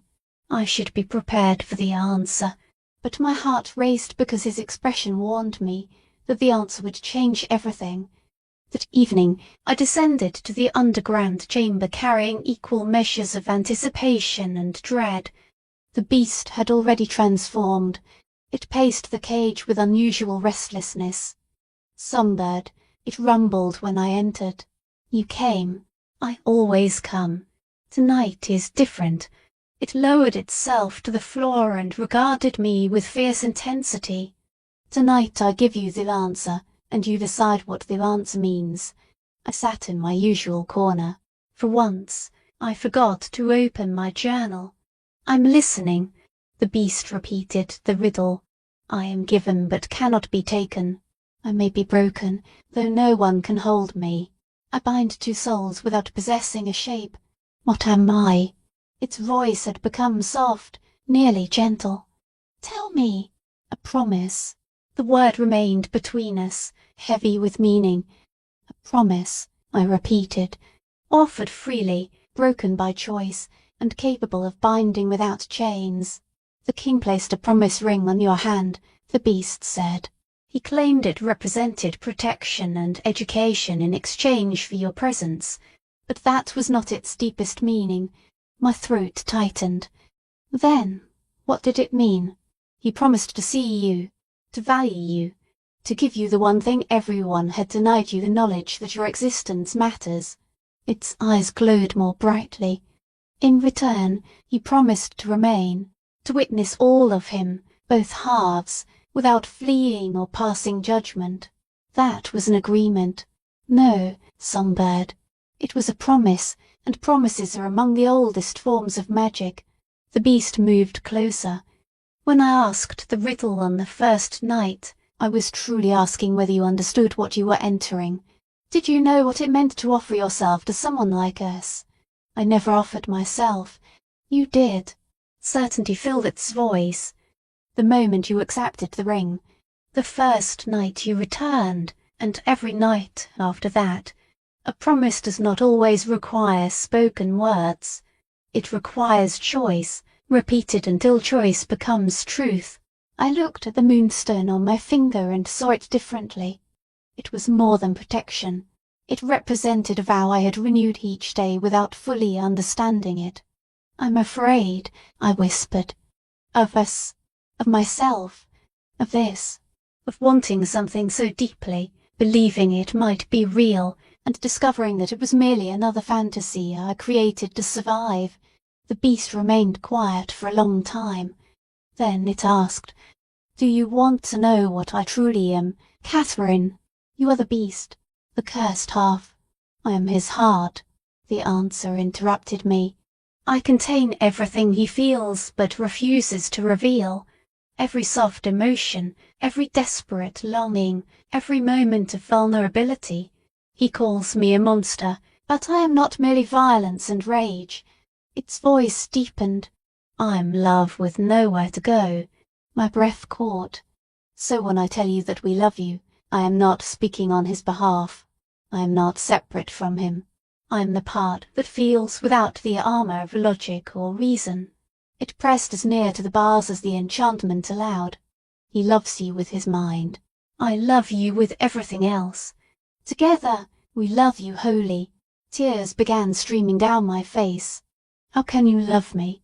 I am nobody. I am nothing. You are everything, the beast growled. You are brave, intelligent, and kind to monsters.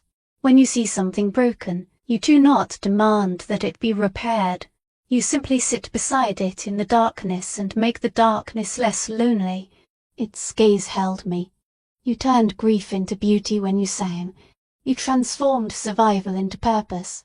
You looked upon us cursed, divided, damaged, and chose to remain, because I had nowhere else to go. Liar. The word sounded gentle.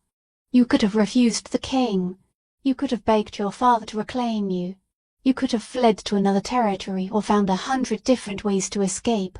You remained not because you were trapped, but because you wanted to stay. The truth struck me with brutal force. I had repeatedly told myself this was merely survival. I claimed I was making the best of terrible circumstances and that my attachment was nothing more than gratitude mixed with loneliness. But I had been hiding behind those explanations. The truth was simpler and far more frightening. I had fallen in love with the cursed king and the beast that carried his heart. I loved the patience with which Charles explained complicated politics. I loved the way he listened as though my thoughts mattered. I loved his rare smiles, his exhausted eyes, and his determination to remain a good ruler despite believing himself broken. I also loved the beast's honesty, its riddles, its fierce protectiveness, and the way it spoke beautiful truths without hesitation or shame. I loved both halves. Oh, I breathed. The beast's eyes gleamed. You understand now. The curse. Its condition. My heart pounded. Someone must love both halves. Someone must see all of you and still choose you. And do you, I asked quietly, do you see us whole, Catherine? Do you choose us? This was the moment beyond which nothing could return to the way it had been. I could lie. I could ask for more time, more certainty, or proof that my feelings were real. Or I could be brave enough to speak the truth. I rose and crossed the chamber until I stood directly before the cage. Heat radiated from the beast's dark fur. My own reflection appeared in its burning eyes. I see you, I said clearly. Both of you. King and beast. Thought and emotion. Mind and heart. My voice began to break.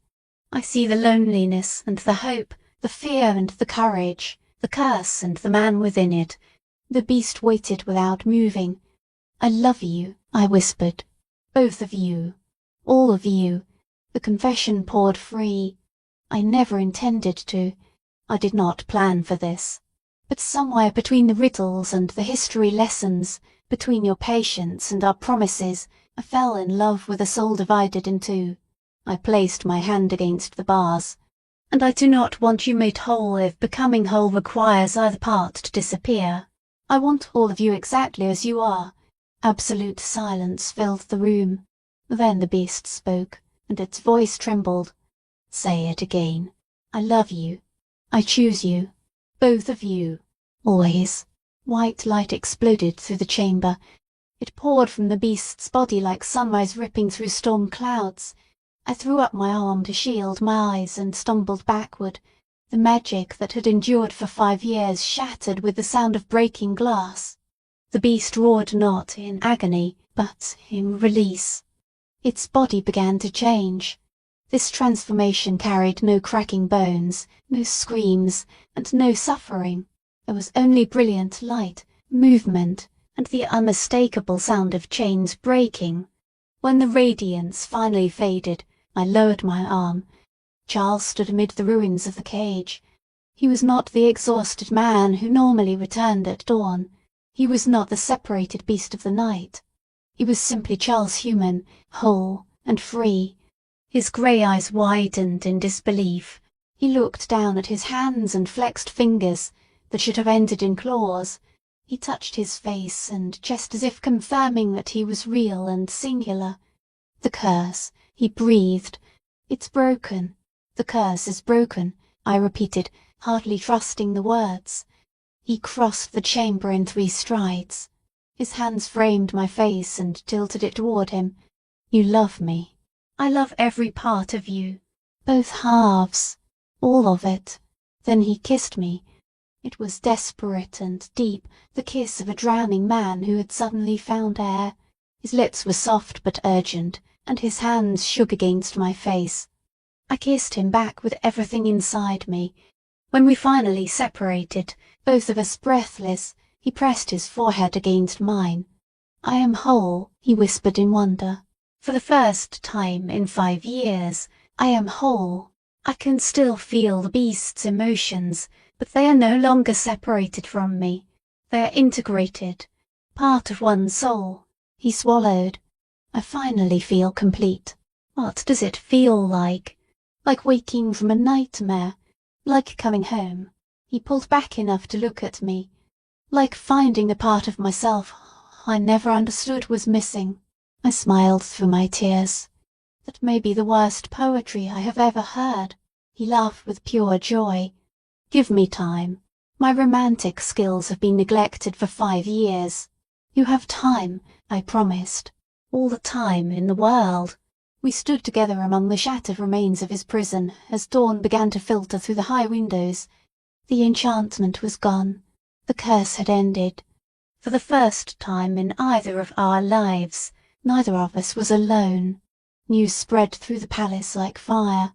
Servants cried with relief. Advisers celebrated. Messengers were dispatched to the Pax, the Alpha Council, and every corner of the kingdom. The Alpha King had become whole again. Charles barely noticed the commotion. He continued looking at me as though I had placed the moon in the sky. "Marry me," he said that afternoon in the library where we had spent so many mornings. I blinked. What? Marry me. Not because of the curse, the ring, or our original arrangement. He took both my hands. Marry me because I love you. Because you see all of me, and I see all of you. Because you are brave, brilliant, and the only person who ever looked at my broken pieces and called them beautiful. I still have no wolf, I said quietly. I am still barren. I cannot give you an heir or strengthen your bloodline. I do not care. Fierce conviction filled his voice. You returned my soul to me, Catherine. That is worth more than 1,000 heirs. If we desire children, we will find another way: adoption, guardianship, whatever we choose. He squeezed my hands. I do not want you for your womb or a wolf. I want your mind, your heart, and your infuriating habit of asking questions that force me to reconsider everything I believed. I stared at the king who had once become a beast and who had taught me that my value was greater than everything I lacked. Yes, I whispered. I will marry you. His smile became radiant. He pulled me into his arms, turned once in pure excitement, and kissed me thoroughly. Your Majesty. Thomas appeared in the doorway and immediately stopped. Oh, should I return later? Charles did not release me. No, you should hear this before anyone else. You remained beside me through everything. Thomas entered cautiously. Hear what? Your Majesty. I am getting married. Catherine has agreed to become my lunar queen. Shock transformed Thomas's face, followed by joy and then tears. Your Majesty. Miss Catherine, His voice failed. I am so deeply happy for you both. You will stand beside me during the ceremony, Charles declared. You and the few others who never abandoned hope. It would be my honor. Thomas bowed deeply, then lifted his head with a sly smile. Shall I inform the Alpha Council that their king has chosen a lunar? Inform them, Charles replied.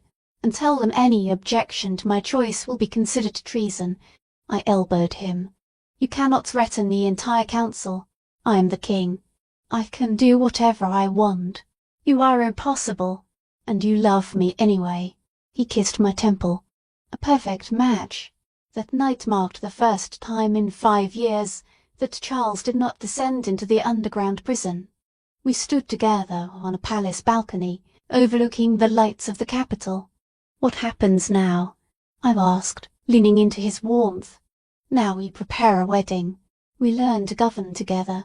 He wrapped his arms around me. Now we live. Just like that. Just like that. He paused. Though there is something you should know. Dread touched my spine. What? The beast is still here. He is no longer separate, but his thoughts and feelings remain inside me, integrated with my own. It is like recovering every emotion after years of numbness. He turned me in his arms. Does that trouble you?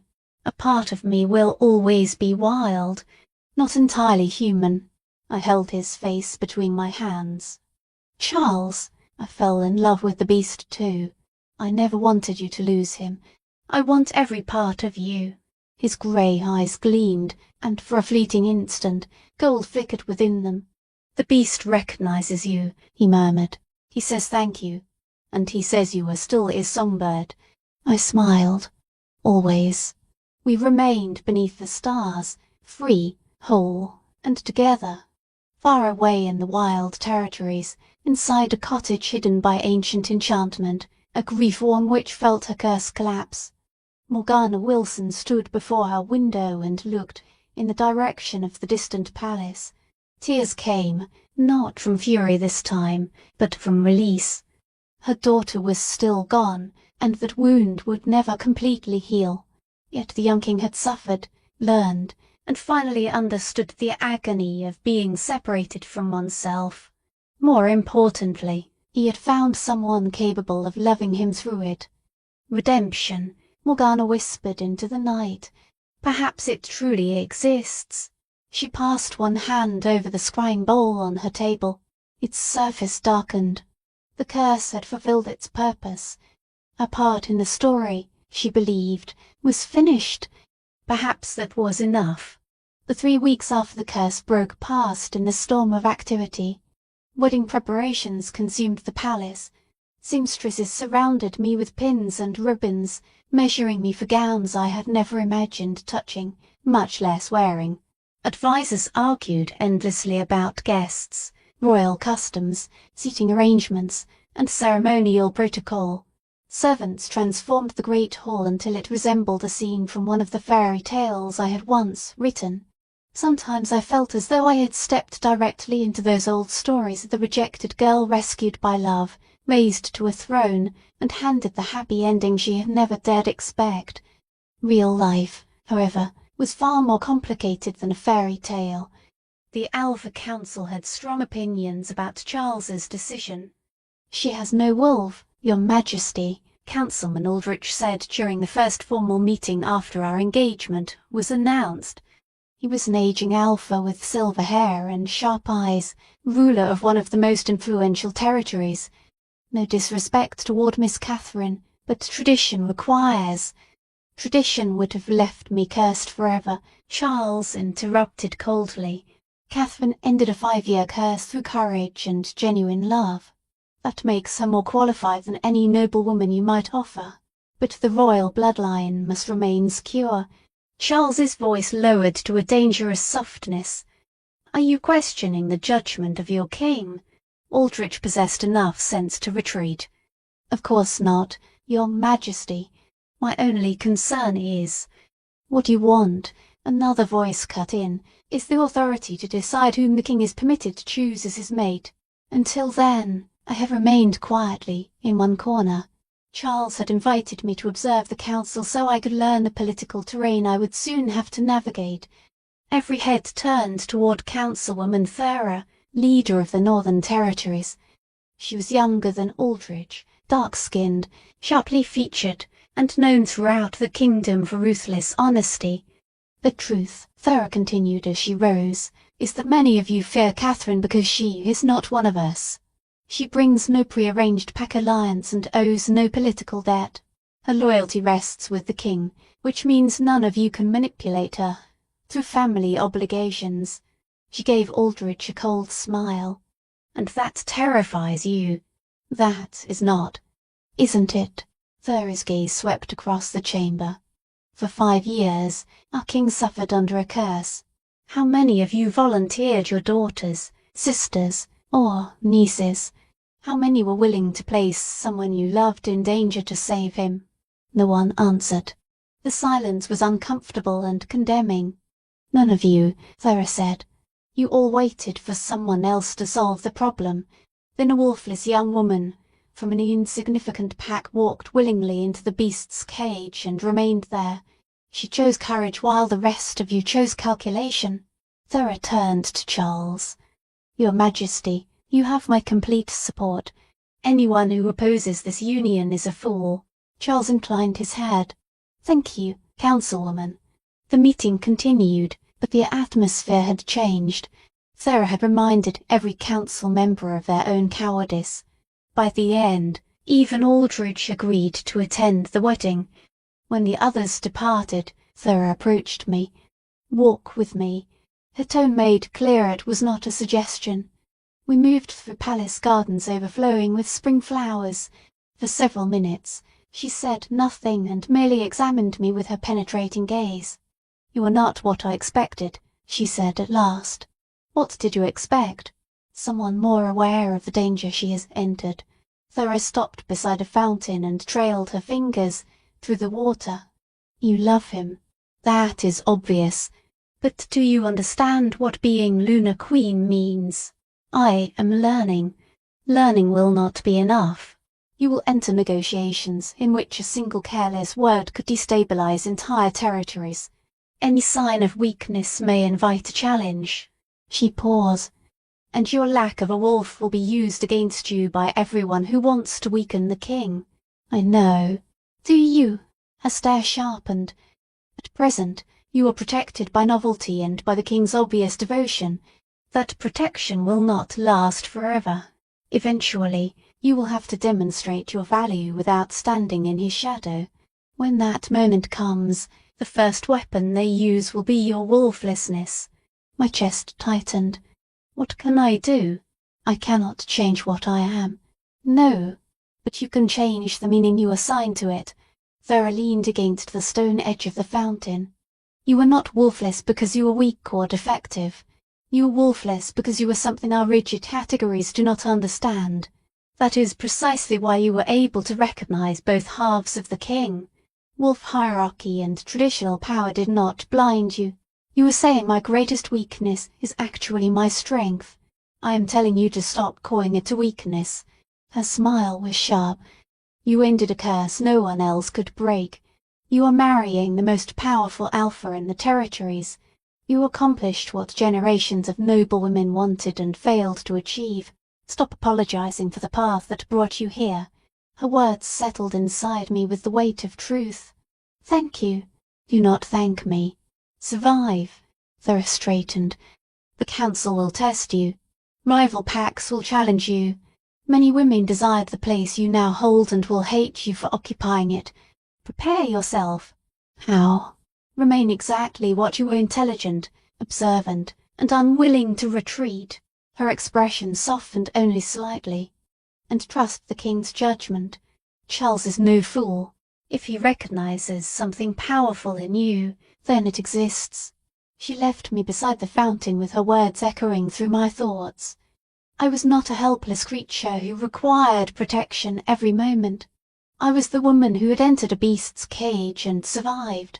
That had to mean something. The wedding preparations continued, but I began noticing more than gowns and flowers. I watched the political movements beneath every polite conversation. Which packs genuinely welcomed our union, and which merely tolerated it, who saw an opportunity, and who saw a threat. When servants bowed, was the respect sincere or compelled? I attended more council sessions. Soon, I no longer remained a silent observer. Charles encouraged me to participate and often asked for my opinion on matters of policy.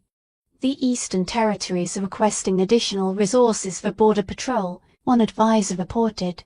They claim rogue activity has increased. Increased? I asked before I could stop myself. Or have they simply begun paying attention because they want something? The advisor blinked.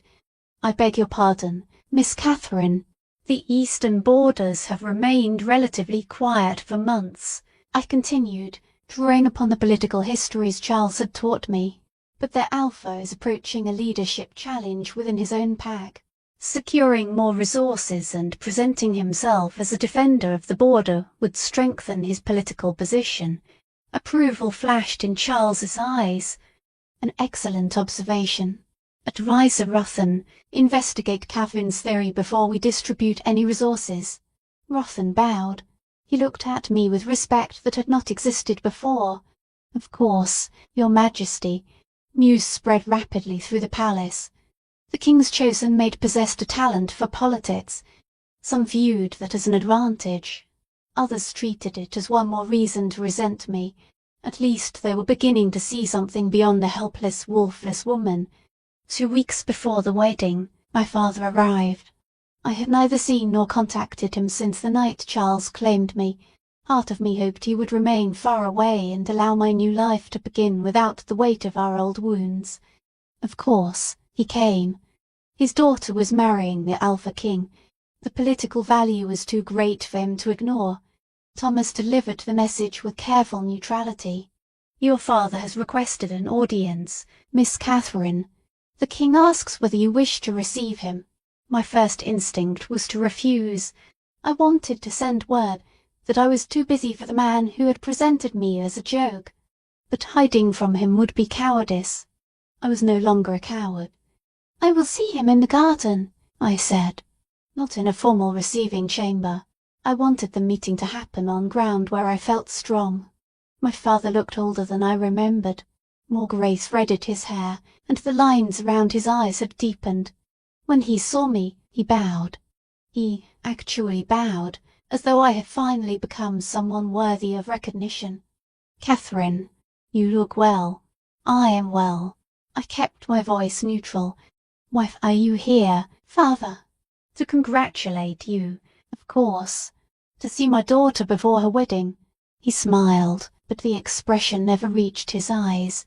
"I am proud of you, Catherine, to have attracted the king's attention and broken his curse." "I did not break the curse to gain his attention," I interrupted. "I broke it because I loved him, both halves of him, and because he saw worth in me where you never did." My father's smile faltered.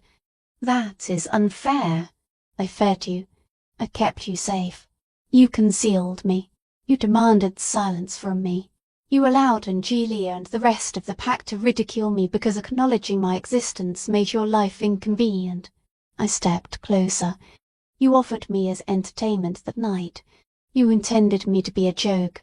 When the king claimed me, you did not fight because you were relieved that someone else had taken responsibility for your problem. I was protecting the pack. You were protecting yourself." My voice remained cold and steady. "I understand that you did what you believed necessary. But do not come here now and pretend you were always proud. Do not rewrite our history simply to make your cruelty easier to live with."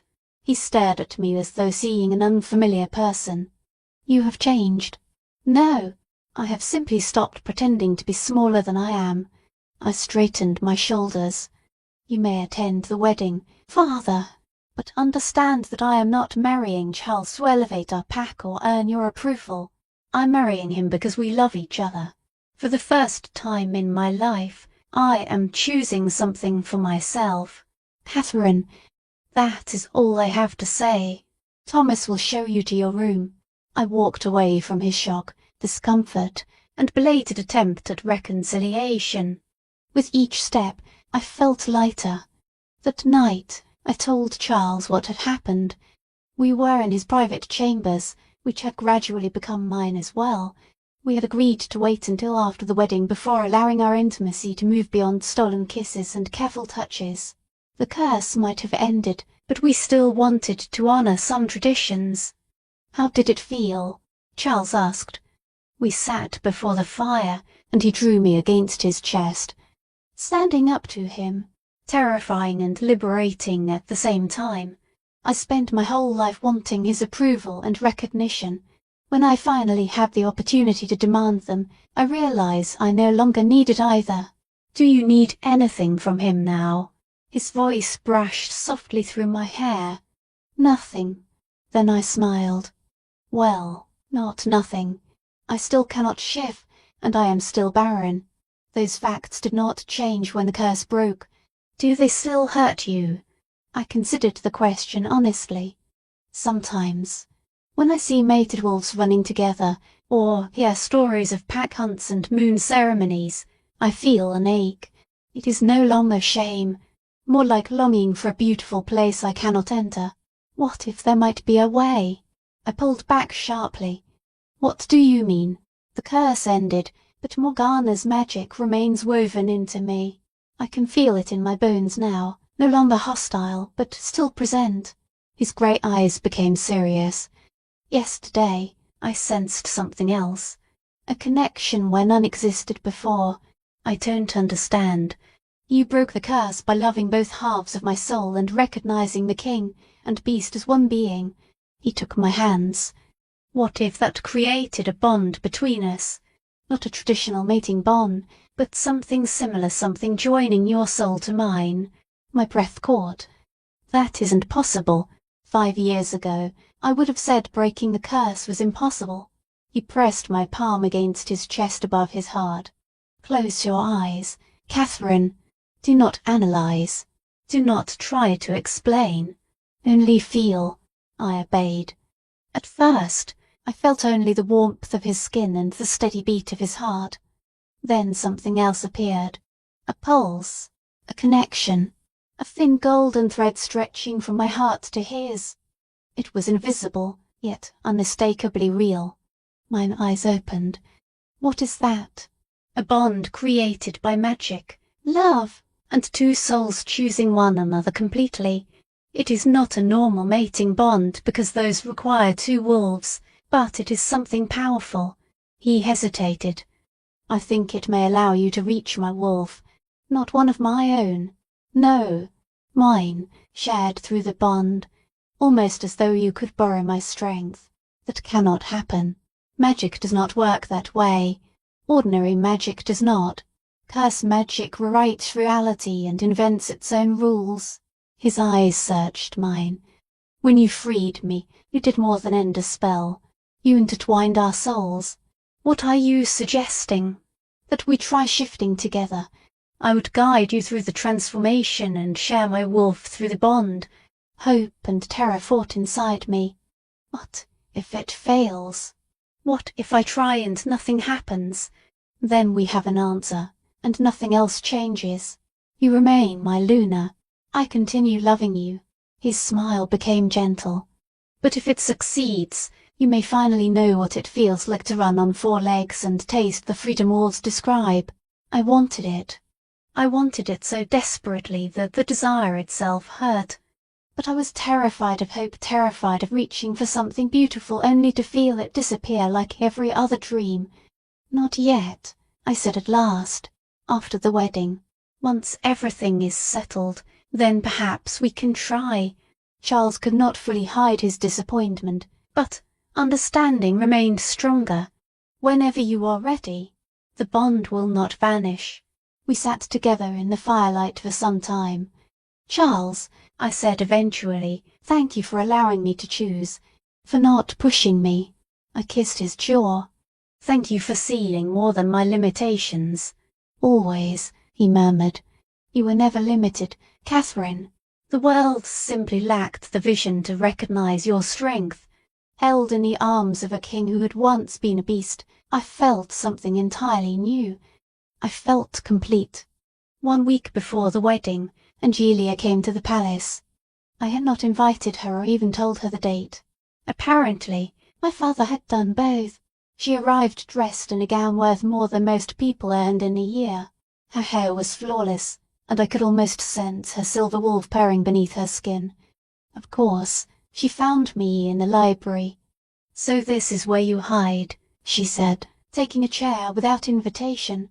Surrounded by books, pretending to be educated. I did not look up from the page. Hello, Angelia. Hello, sister. The word dripped with acid. Congratulations on your coming marriage. Quite an accomplishment for someone who spent most of her life washing dishes. Is there something you want, or did you come merely to remind me that you are beautiful? Her laugh was sharp and brittle. I do not need to remind you. You have always known.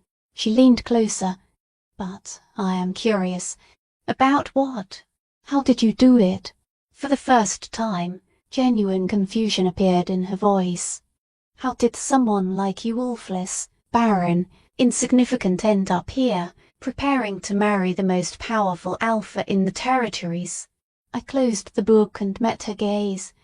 I remained myself. That is all. I did not pretend to be you or anyone else. I told the truth. Honesty. She sounded offended by the idea. I spent my whole life becoming perfect. Beautiful, powerful, desirable. Yet you are the one wearing the future queen's ring. Perhaps that is the reason, I said quietly. Maybe Charles never wanted perfect. Maybe he needed real. Angelia stared at me. Envy lived in her expression, but beneath it I saw something like grief. I could have had this, she whispered. If father had presented me that night instead of you. If I had been asked to sing. No, I said gently. You could not have. Why not? You would have performed the lunar hymn exactly as tradition demanded, powerfully, flawlessly, and without vulnerability. That was not what Charles needed to hear. So I am being punished for being strong. You are not being punished. You will marry well, Angelia. You will find an alpha who values your beauty and strength. I held her gaze. But Charles needed someone who understood what it meant to be broken. You were never going to be that person. She stood suddenly and smoothed her gown. I do not understand you, Catherine. I never have. At the doorway, she paused. But I hope you are happy. Truly. Because if you have manipulated this somehow, if this is not real, it will destroy you. I know, I said.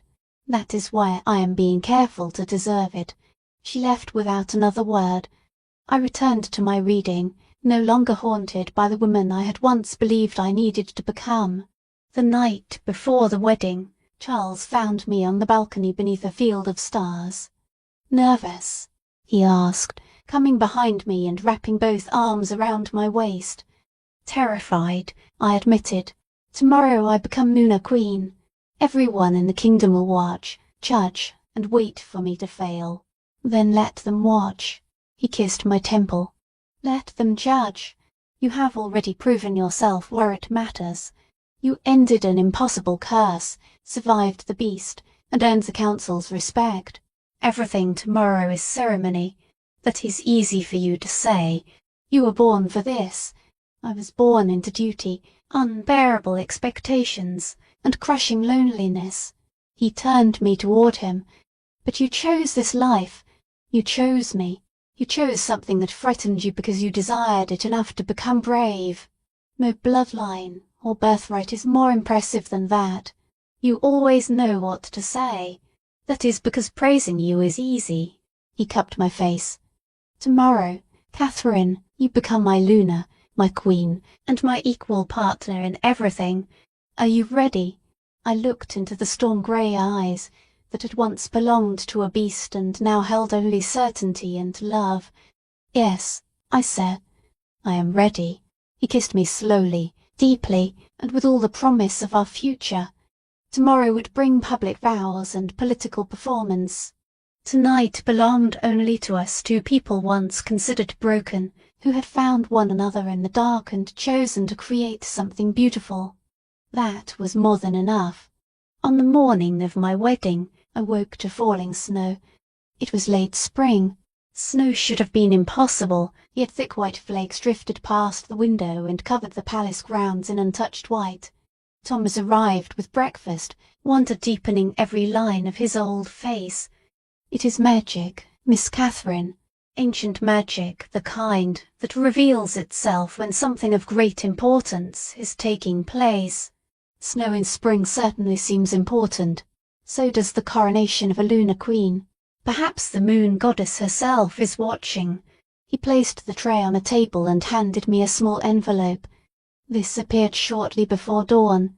No messenger brought it. It bears no seal. It was simply lying on the king's desk. My hands trembled as I opened it. A single sentence had been written in elegant script. Blessings upon the one who sees another whole. May your bond never break. Morgana. The witch who had cursed Charles was offering us her blessing. I pressed the message against my chest as unexpected tears burned my eyes. Morgana had every reason to hate, punish, and destroy. Yet even she acknowledged what Charles and I had created from the suffering between us. Miss Catherine, Thomas said gently, it is time to prepare. The next several hours disappeared in a blur. Servants helped me bathe in water scented with moonflower and silver sage, herbs traditionally used in lunar ceremonies. They dried my hair until it shone, then wove it into an intricate crown braid decorated with tiny crystals that caught the light like stars. The gown took my breath away. Ivory silk fell around me like water. Silver thread formed delicate patterns of moons and wolves across the fabric.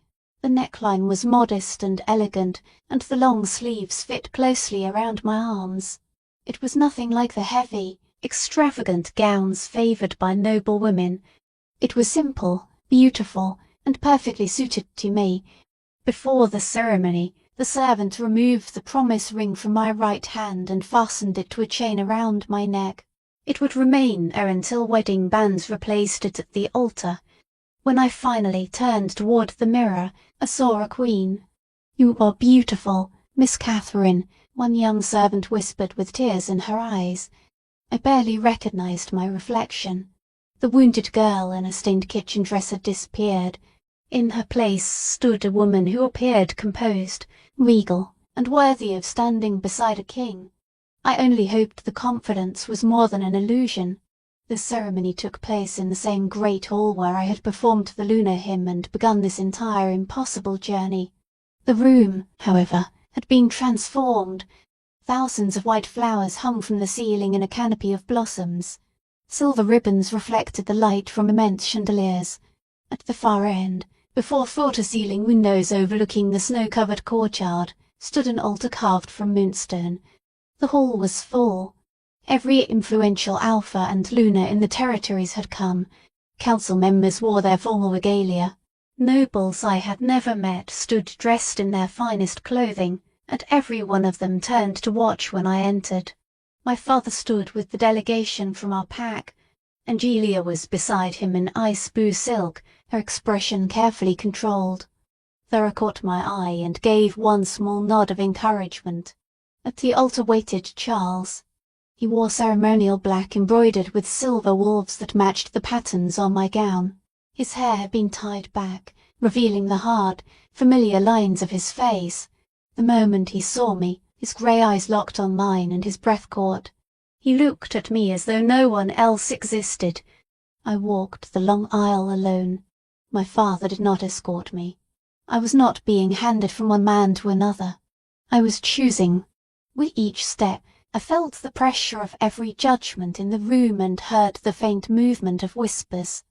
Wolfless. Barren. Nobody. But also curse breaker. Courageous. Chosen. I held my head high, kept my eyes on Charles, and walked willingly toward my future. When I reached the altar, he extended his hand. His fingers closed around mine like an anchor. "You are breathtaking," he murmured too softly for anyone else to hear. "You are completely biased," I whispered. "Completely." High Priestess Moira raised both hands. She was the oldest and most respected spiritual leader in the territories.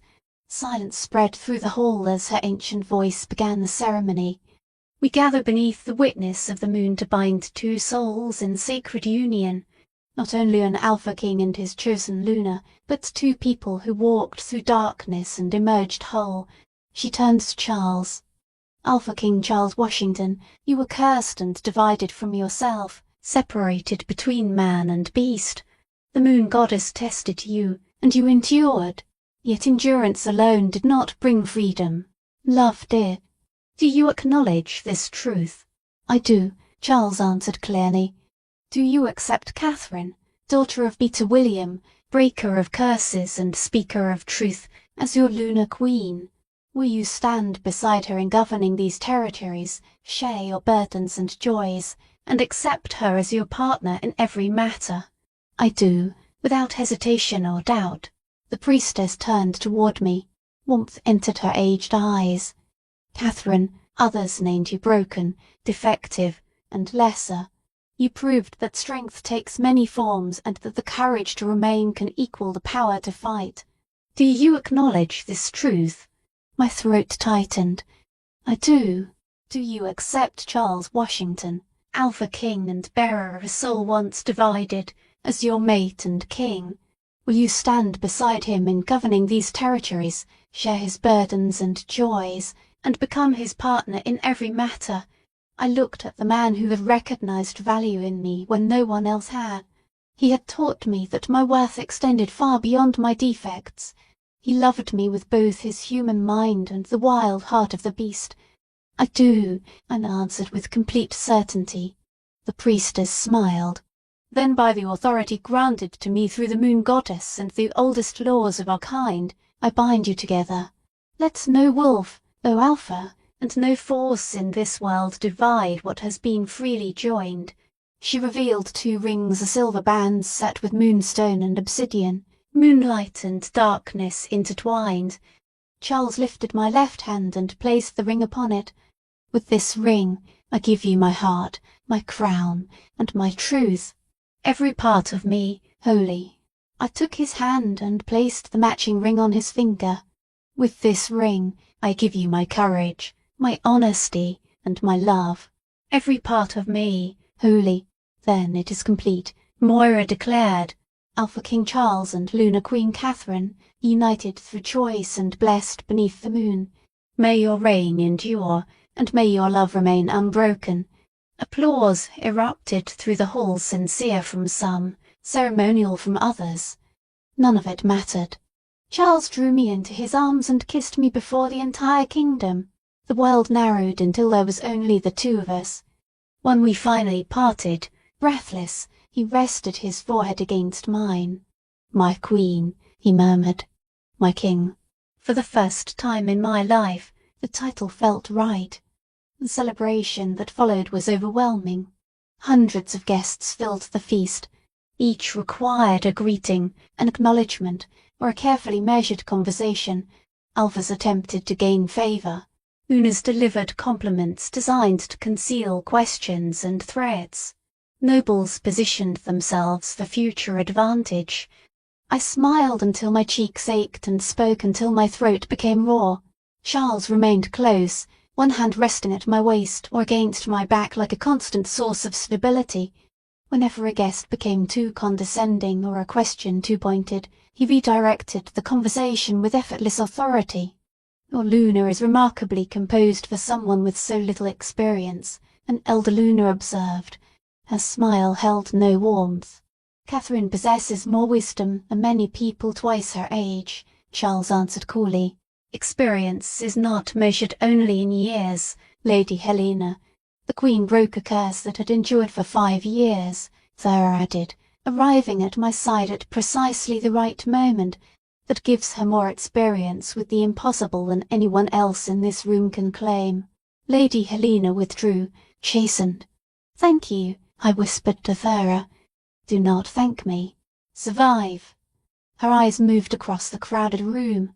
20 women here desired the position you now hold. At least half will attempt to weaken you in the coming months. Remain alert.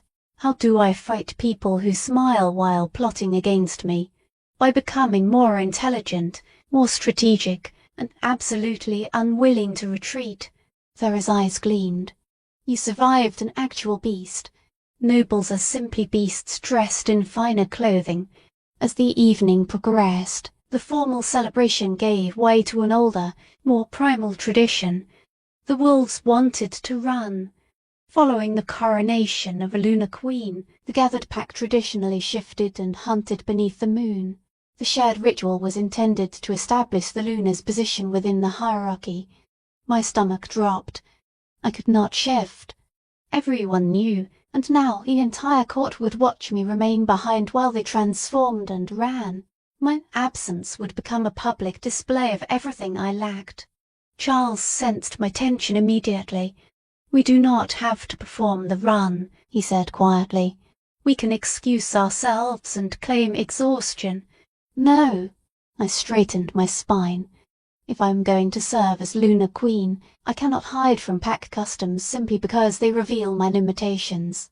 "Catherine, we can. I will watch. I will celebrate with everyone. Tomorrow we can manage whatever political consequences arise from having a Luna who cannot run beside her pack." His face held equal parts pride in my courage and anger at the unfairness. "This is wrong. Life is often wrong. I am still here." I kissed his cheek. "Go run with your pack. I will be all right." Everyone moved into the courtyard. The untouched snow was soon marked by hundreds of footsteps. A full moon hung above us, bright and commanding, calling to every wolf soul present. Wrapped in a heavy fur cloak, I watched from a balcony as the transformations began. It was both beautiful and terrible. Bones cracked. Human bodies reshaped. Fur appeared in countless colours. Within moments, the courtyard filled with wolves, enormous alphas, graceful females, and younger wolves restless to test their strength. At the center stood Charles's wolf. He was immense, black as midnight, and powerful beyond anything else in the courtyard. His eyes remained the same storm grey. He looked up at me. Our bond pulsed with his longing. He wanted me beside him, not watching from above. The pack began moving toward the forest beyond the palace, a living river of fur, teeth, and ancient instinct. Charles remained still for one more moment, unable to look away from me. "Go," I mouthed. "I'm fine." He held my gaze, then turned and ran after the others. Soon the forest swallowed them all. I remained until silence returned and the only thing left beneath the moon was snow. Then I went inside alone. Without thinking, I found my way to the library, my refuge, and the place where I felt most completely myself. I expected to be devastated. I thought I would cry for what I could never experience. Instead, I felt peaceful. I could not shaft. I had missed the ceremonial run. But I was still a queen. I was still loved. My value remained untouched by the absence of a wolf. That was enough. "You are remarkable." I spun around.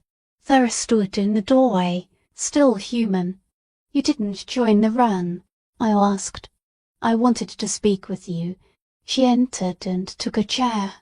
"The pack run is important, but so is ensuring that our new Luna understands she does not need to prove herself through every traditional measure. Everyone else is outside. Everyone else follows tradition without questioning why it exists. You have always been different. That difference is a source of power, not a flaw." Thera leaned forward. "Do you know what the oldest texts say about the first Lunas, before formal pack law and the creation of territories? No. They were not selected because of the strength of their wolves. They were chosen for wisdom, the ability to recognize truth, understand their people's hearts, and lead with compassion rather than dominance."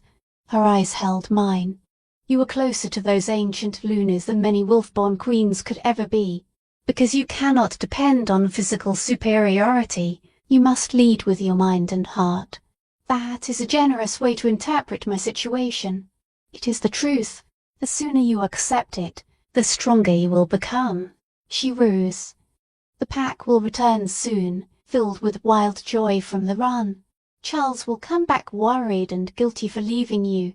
Do not allow him to drown in that guilt. Show him you are not merely fine. Show him you have no need to shift in order to stand as his equal." Thera departed before I could answer. I remained in the quiet library, turning her words over. Perhaps being different was not a deficit. Perhaps it was simply another perspective, a form of leadership that valued understanding over force and wisdom over domination. Maybe wolflessness had never been the tragedy everyone told me it was. Maybe it was only different. An hour later, Charles found me curled in a library chair, completely absorbed in a book about ancient lunar ceremonies. "Catherine," his voice was rough after shifting and filled with uncertainty. "Are you all right?" I looked up and offered him a warm, honest smile. "I am perfect. How was the run?" He stared at me as though I had spoken in an unknown language. "How can you ask about the run? You could not transform. You were unable to participate. How can you be perfect? Because I discovered something." I lifted the book. The first Lunas did not perform pack runs. That tradition began only about 3 centuries ago when the Alpha Council formalized pack law. Before then, Lunas led as teachers, healers, advisors, and spiritual guides. Their worth did not depend upon running beside an alpha. You researched lunar history while we were gone. I had time. I set the book aside. "Charles, I know you feel guilty. I know you want to repair this. Give me a wolf, or force the pack to accept me despite not having one." I stood. "But I do not require repair. I am who I am supposed to be, a Luna who leads differently. That is not something to apologize for. He crossed the room and held me tightly. "How are you real?" he whispered. "How are you this brave, resilient, and perfect? I am not perfect.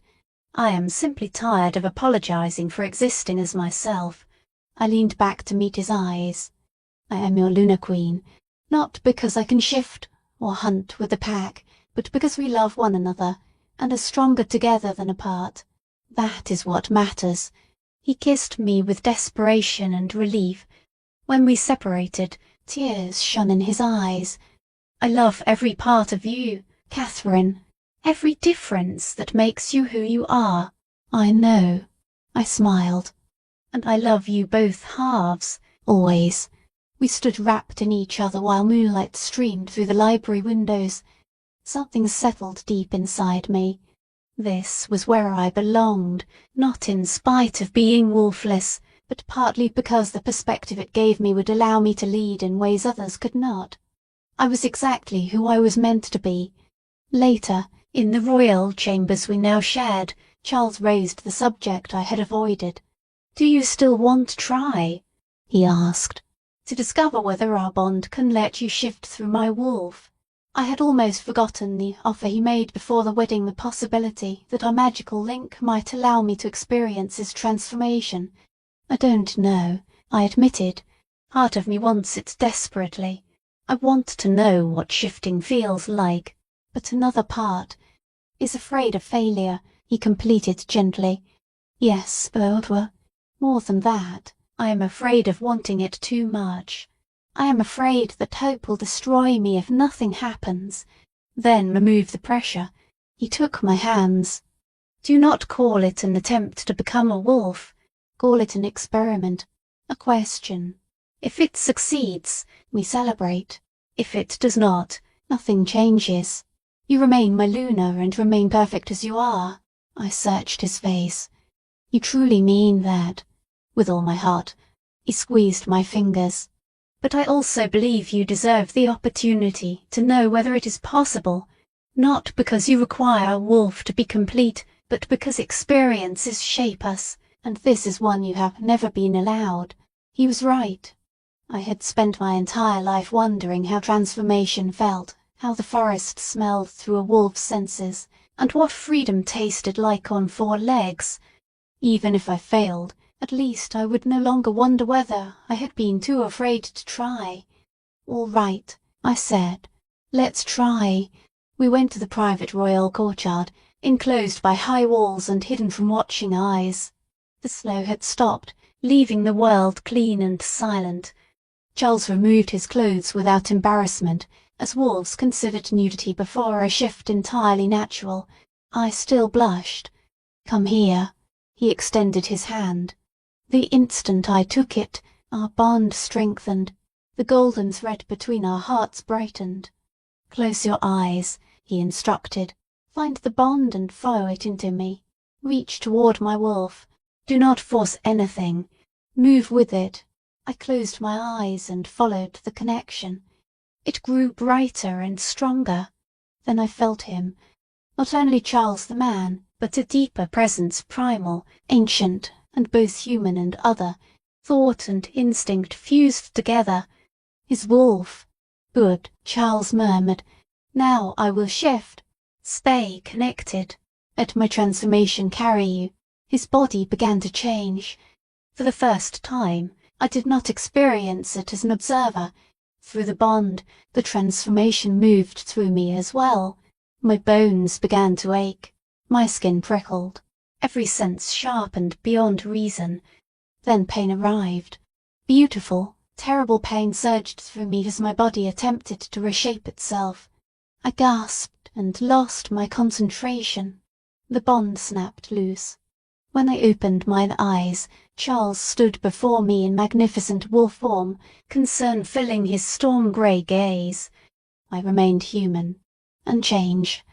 I felt it. I breathed. For a moment, the shift began, but I could not hold it. Charles returned to human form within seconds. "You felt the transformation, Catherine. That is extraordinary. Most wolves cannot share a shift even through a natural mating bond. But I did not change.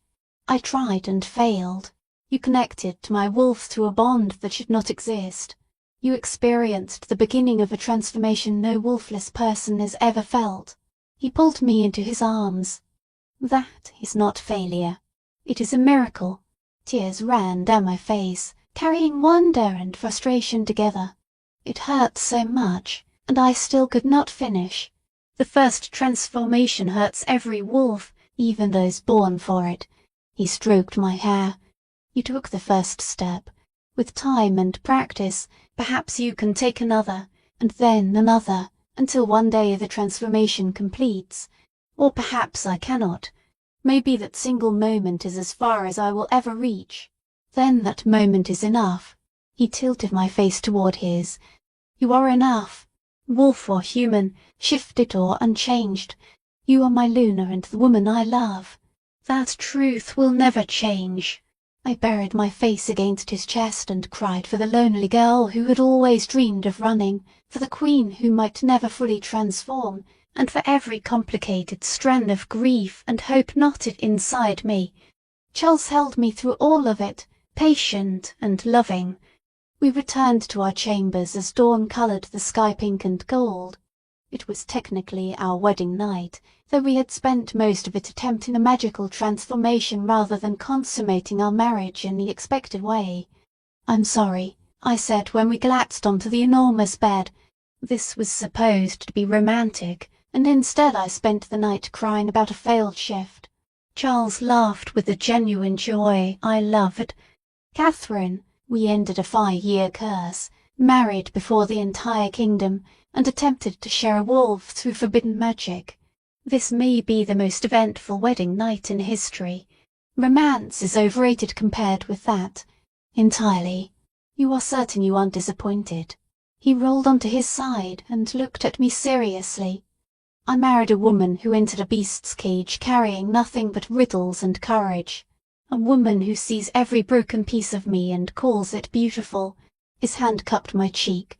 "You became queen and immediately began researching how to serve the kingdom better. How could I possibly be disappointed?" I kissed him softly, filled with gratitude and love.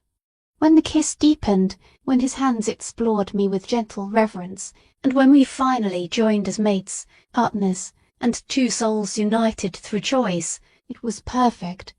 Not because I had transformed, proven myself, or fulfilled someone else's ideal. It was perfect because I was exactly myself.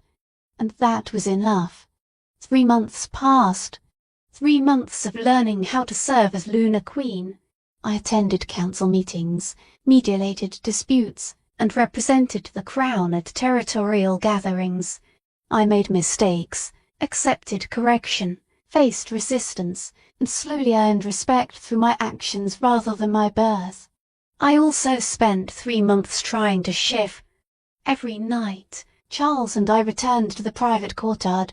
Every night, I followed our bond into his wolf and attempted to let his transformation carry me. Every night, I failed. I could feel the process now. The primal force waited just beyond my reach. My bones prepared to change.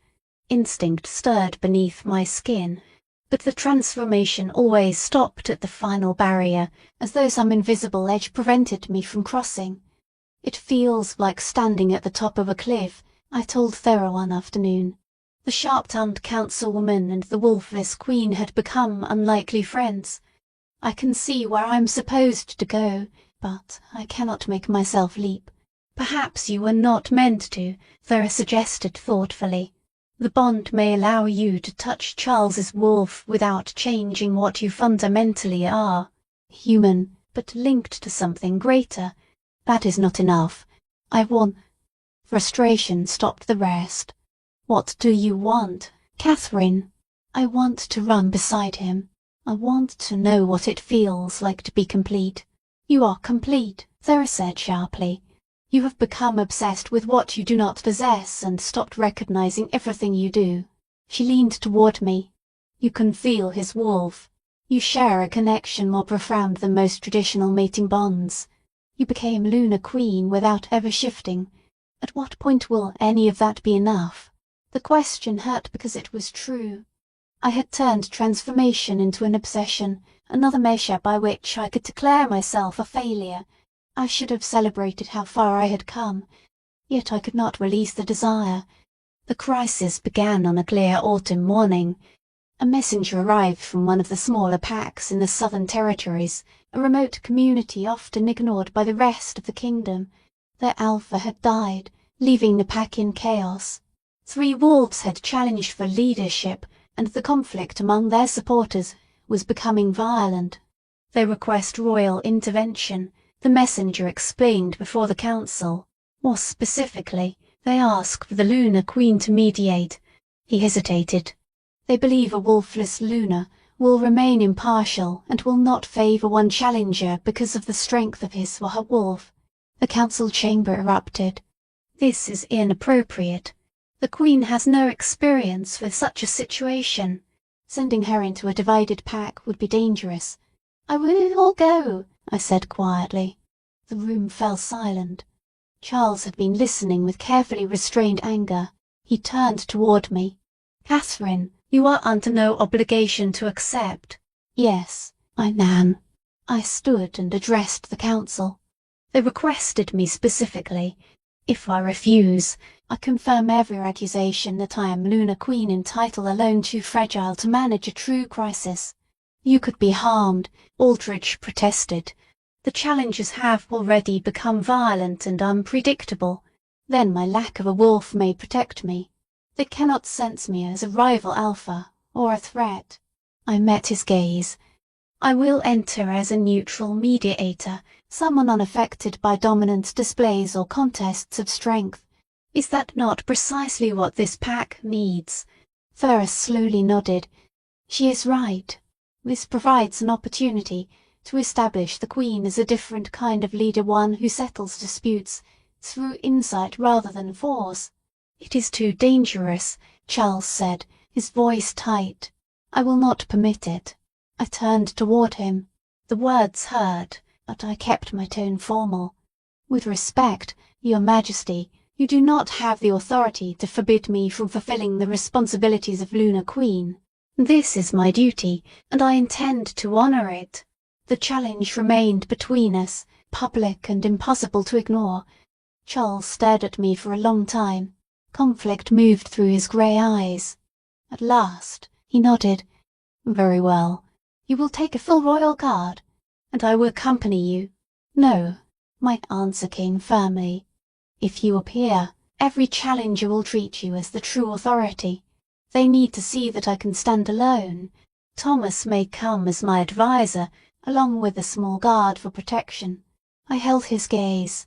But this must be my mission, not yours. The muscles in his jaw tightened hard enough to crack stone. Yet he was a good king, good enough to recognize when his queen was right, even while fear urged him to refuse. Fine, he said through clenched teeth. But if anyone harms you, I will reduce that territory to ashes. Your warning has been noted, Your Majesty. 2 days later, Thomas, 4 guards, and I departed for the south. The journey lasted a week and carried us through increasingly wild country. The Southern Territory was beautiful but severe, dominated by dense forests and rocky hills. It was land that produced strong wolves with little patience for weakness. At the border, we were met by Rowan, a grizzled beater who had held the pack together temporarily after the old alpha's death. Lunar Queen. He bowed respectfully, though skepticism remained in his assessing eyes. You are younger than I expected, and the stories say you have no wolf. The stories are correct.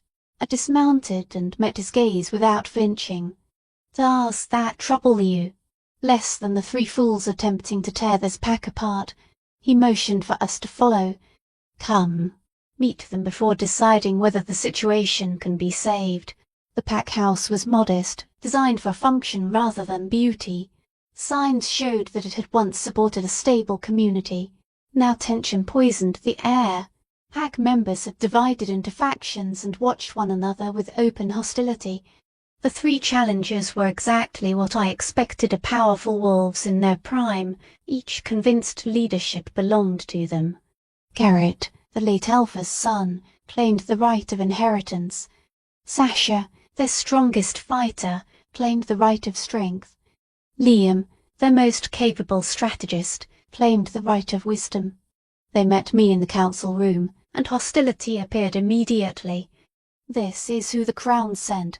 Garrett sneered. "A wolfless female. No offence, your majesty, but how can you judge an alpha challenge if you have never transformed?" "Because I have not come to judge your wolves," I've answered calmly. "I have come to judge whether any of you can lead. Any fool can possess strength. Leadership requires more." Sasha laughed. "At least you have courage. What is your plan, little Luna? How do you intend to solve our conflict?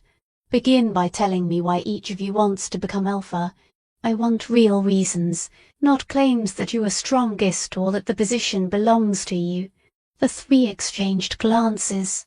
Clearly, no one had asked them that question. Garrett spoke first. "This pack is my father's legacy. I grew up knowing I would lead one day. It is my right. A right means nothing if you cannot carry the responsibilities attached to it. What would you do differently from your father?" He hesitated. "I would strengthen the borders so we are never vulnerable again." "How?" "More patrols. Better training. Alliances with neighbouring packs." I recorded his answer and turned to Sasha. "Your reason?" "This pack has become soft," she said bluntly. "The old alpha weakened in his final years. We need someone who reminds everyone what strength means and forces other packs to respect us again." "How would you build that respect?" "Through fear or trust?" "Through strength. That is the only language wolves understand." "Is it?" I looked around the room. Pack members listened from the doorways. Young wolves watched with frightened eyes. I see many people exhausted by conflict and afraid they will choose the wrong side. They do not need more demonstrations of force. They need stability. Sasha narrowed her eyes but offered no argument. I looked at Liam. "And you?" "I want to lead because I see what this pack could become. We are isolated, but isolation could make us self-sufficient. We possess rare medicinal plants, clean water, and a strategic location." He leaned forward. "I would create trade, build alliances, and make this pack valuable rather than merely feared or pitied. That is a strong vision. But can you enforce your authority? Intelligence has little value if stronger wolves refuse to follow you." "I would rather earn loyalty through respect than fear," Liam said. "But I can fight when necessary. I simply believe force should be the last solution, not the first." I studied them. Each possessed genuine strengths. Each also carried weaknesses capable of destroying the pack. None was entirely wrong. None was entirely right. "This is what I see," I said at last. "Garrett, tradition and loyalty support you, but you are so focused upon preserving your father's legacy that you have not developed a vision of your own." I turned. "Sasha, you have courage and strength, but you confuse leadership with domination. If you rule only through force, you will divide the pack further." Then I faced Liam. "You possess intelligence and long-term vision, but you avoid confrontation so readily that others may interpret restraint as weakness." The room became silent. "So what is your answer?" Rowan asked. "A pack cannot have 3 alphas." "No, but an alpha may have advisors whose abilities correct his weaknesses." I looked at all 3 challengers. "I propose a trial arrangement. Liam becomes alpha because he offers the clearest future for the pack. Garrett serves as his beta, giving the leadership traditional legitimacy and managing internal structure." I turned towards Sasha. "You will command the warriors and take responsibility for defense and training. You expect me to serve beneath him." Danger sharpened Sasha's voice. "I expect you to serve the pack. All 3 of you claim the welfare of these wolves is your greatest concern. Prove it.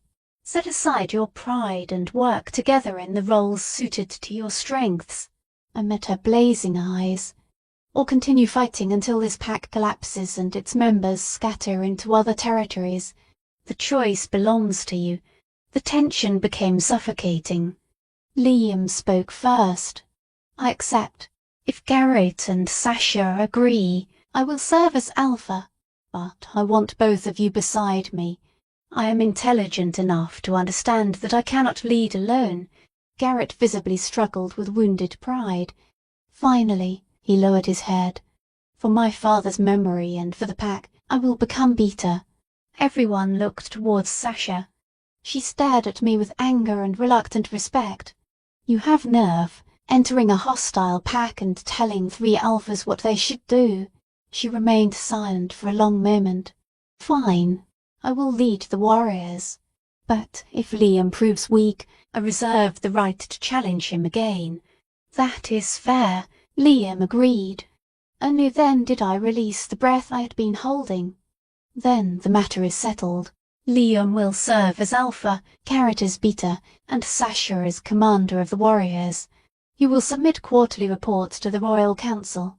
Any serious conflict among the 3 of you will be brought to me for mediation. Rowan stared at me in disbelief. You actually did it. You ended a 3-way challenge without a single fight. I did not solve the conflict. They did.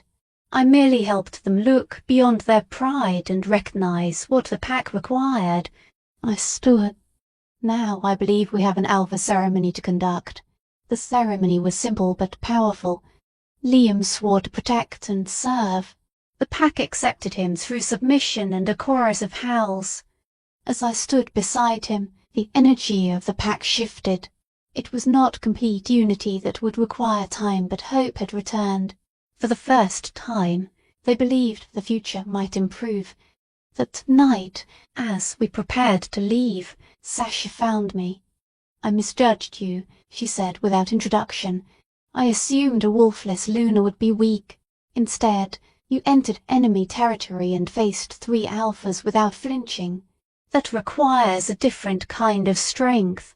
Thank you. How did you know? She asked. How did you know dividing our responsibilities would work? Because my entire life, people claimed I could only possess value if I performed one specific act. If I shifted, I would matter. If I did not, I was worthless. I smiled. People do not work that way. We all possess different abilities. Wisdom lies in arranging those strengths so they support one another rather than compete. Sasha nodded slowly. That is actually wise. Try not to sound so astonished. She laughed, genuinely and warmly. The king chose well. Even without a wolf, you carry the heart of a Luna. When we returned to the capital, Charles was pacing the throne room like a caged animal. The moment he saw me, he crossed the room in 3 strides and crushed me against him so tightly that breathing became difficult. Never do that to me again, he muttered into my hair. Do what? Fulfill my duties. Walk into danger without me. I spent the entire week imagining every terrible thing that might happen. He pulled back and held my face. And instead, I successfully mediated the conflict, created a new leadership structure, and prevented bloodshed. I grinned. Thorough was correct. In certain situations, wolflessness is an advantage. I do not care whether it is an advantage.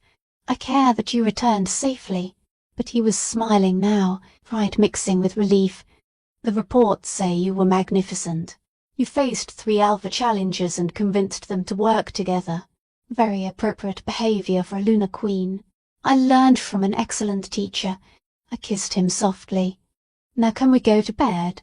I have travelled for 2 weeks, and I am exhausted. Anything my queen desires. Yet sleep would not come that night. I kept hearing Sasha's words. You carry the heart of a Luna. I remembered Thora telling me that I was exactly what I was meant to be. Suddenly, I understood. I had continued trying to shift because I believed I had something to prove. I wanted to resemble every other Luna and run with the pack. But transformation had never defined a Luna. A Luna required leadership, insight, and courage. She had to recognize people wholly and help them become their strongest selves. She had to remain firm in her identity even when the world demanded she become someone else. I did not need to shift. I needed to stop believing I was incomplete without it. Charles, I shook his shoulder. He woke instantly and reached toward weapons no longer kept beside the bed. What happened? Nothing is wrong. I realized something. I sat upright and faced him in the moonlight. I no longer want to attempt shifting. Concern entered his face. Catherine, if the failed attempts are discouraging you, we can continue. With practice. No, you do not understand. I want to stop because I do not need it. I took his hand. I believed transforming would make me complete and prove I was a real Luna. That was never true. I am already complete. I am already a Luna. Shifting would be another experience, not a requirement for my worth. Charles studied me carefully. Are you certain? If you choose to continue, I will support you. I am certain. For the first time since he offered to share his wolf, peace filled me completely. I am exactly what I should be. Wolfless, yes, but also intelligent, courageous, and able to lead in ways others cannot. That is enough. It is more than enough. He pulled me into his arms, and relief flowed through our bond. I never wanted you to transform because I considered you incomplete. I only wanted you to possess a choice. And I am choosing myself exactly as I am. We lay down wrapped around one another. For the first time in months, I slept deeply, dreamlessly, and in perfect peace. The following morning, Thomas appeared at the door with an apologetic expression. Your Majesty, a visitor arrived at the gates at dawn. She asked for you specifically. Who? Charles asked. The guards would not approach her. Thomas swallowed.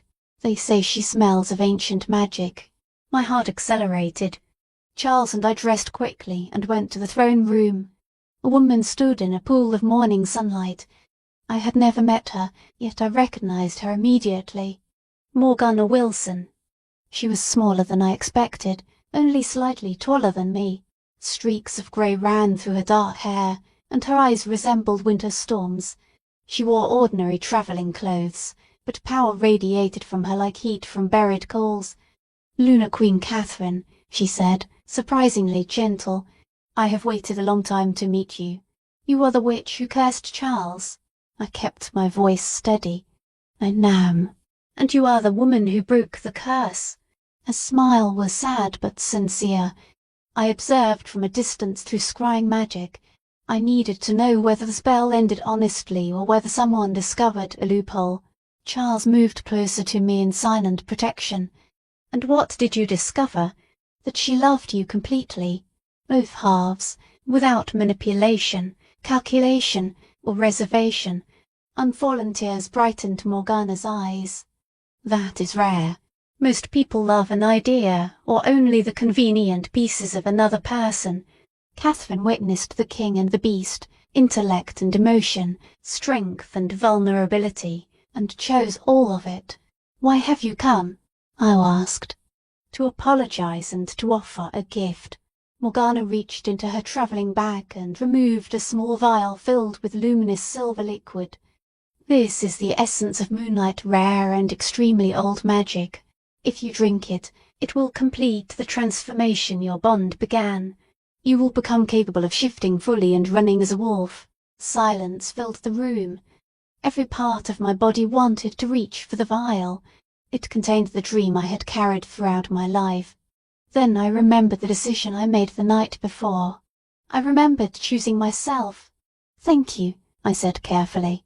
But I do not need it. Morgana's brows rose.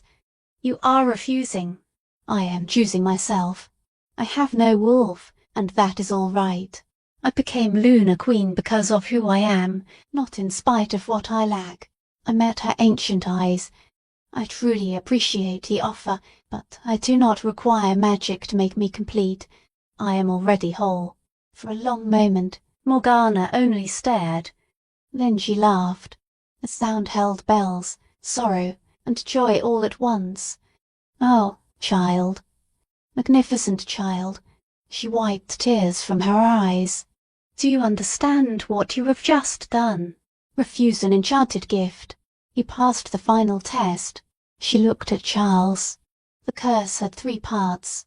First, you remained divided until someone loved both halves. That condition was fulfilled. Second, that love had to be genuine and free of hunger for power or advantage. Catherine fulfilled that as well. Morgana turned back toward me.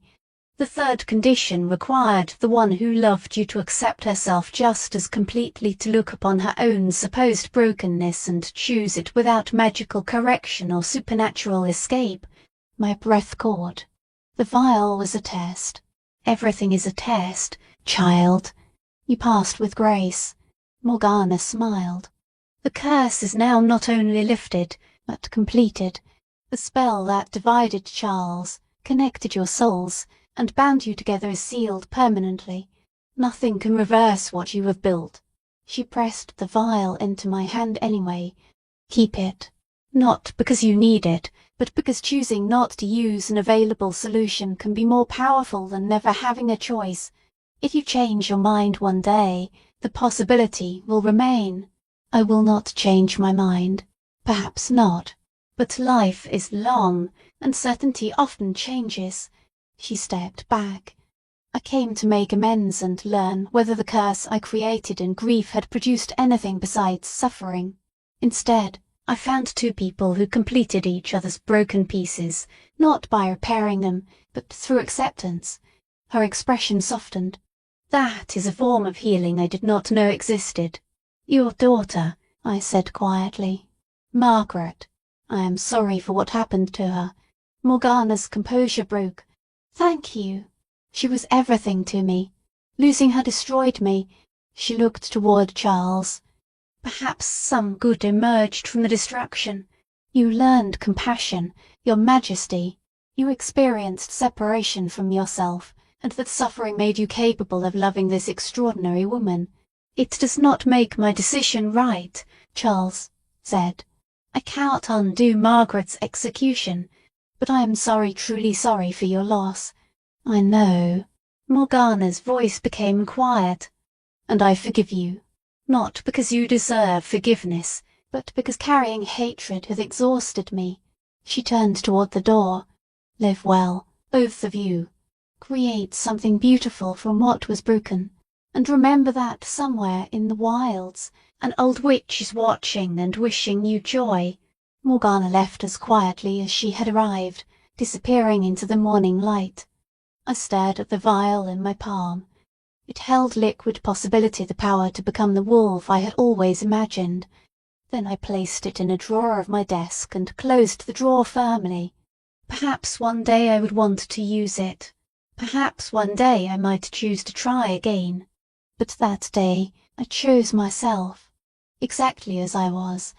1 year after the curse broke, the great hall was decorated for an anniversary celebration. Charles and I had spent 12 months ruling together. The year had brought victories and difficulties aboard the disputes, political manoeuvring, 3 additional pack mediations, and more council debates than either of us cared to count. It had also brought laughter, love, quiet mornings studying in the library, stolen kisses between meetings, and nights spent safely in each other's arms. We had created something beautiful from the pieces everyone once called broken. The anniversary gathering was smaller than our wedding. Only close friends, trusted advisors, and the pack leaders who had proven themselves allies were invited. Thomas delivered a toast that left nearly everyone crying. Vera followed with one that made the entire room laugh. Rowan travelled from the Southern Territory with news that Liam, Kerrit, and Sasha continued working together successfully. They argue like siblings, he said with a grin, but they are building something strong. All 3 credit you, Luna Queen, for looking beyond their pride and recognizing what they could become together.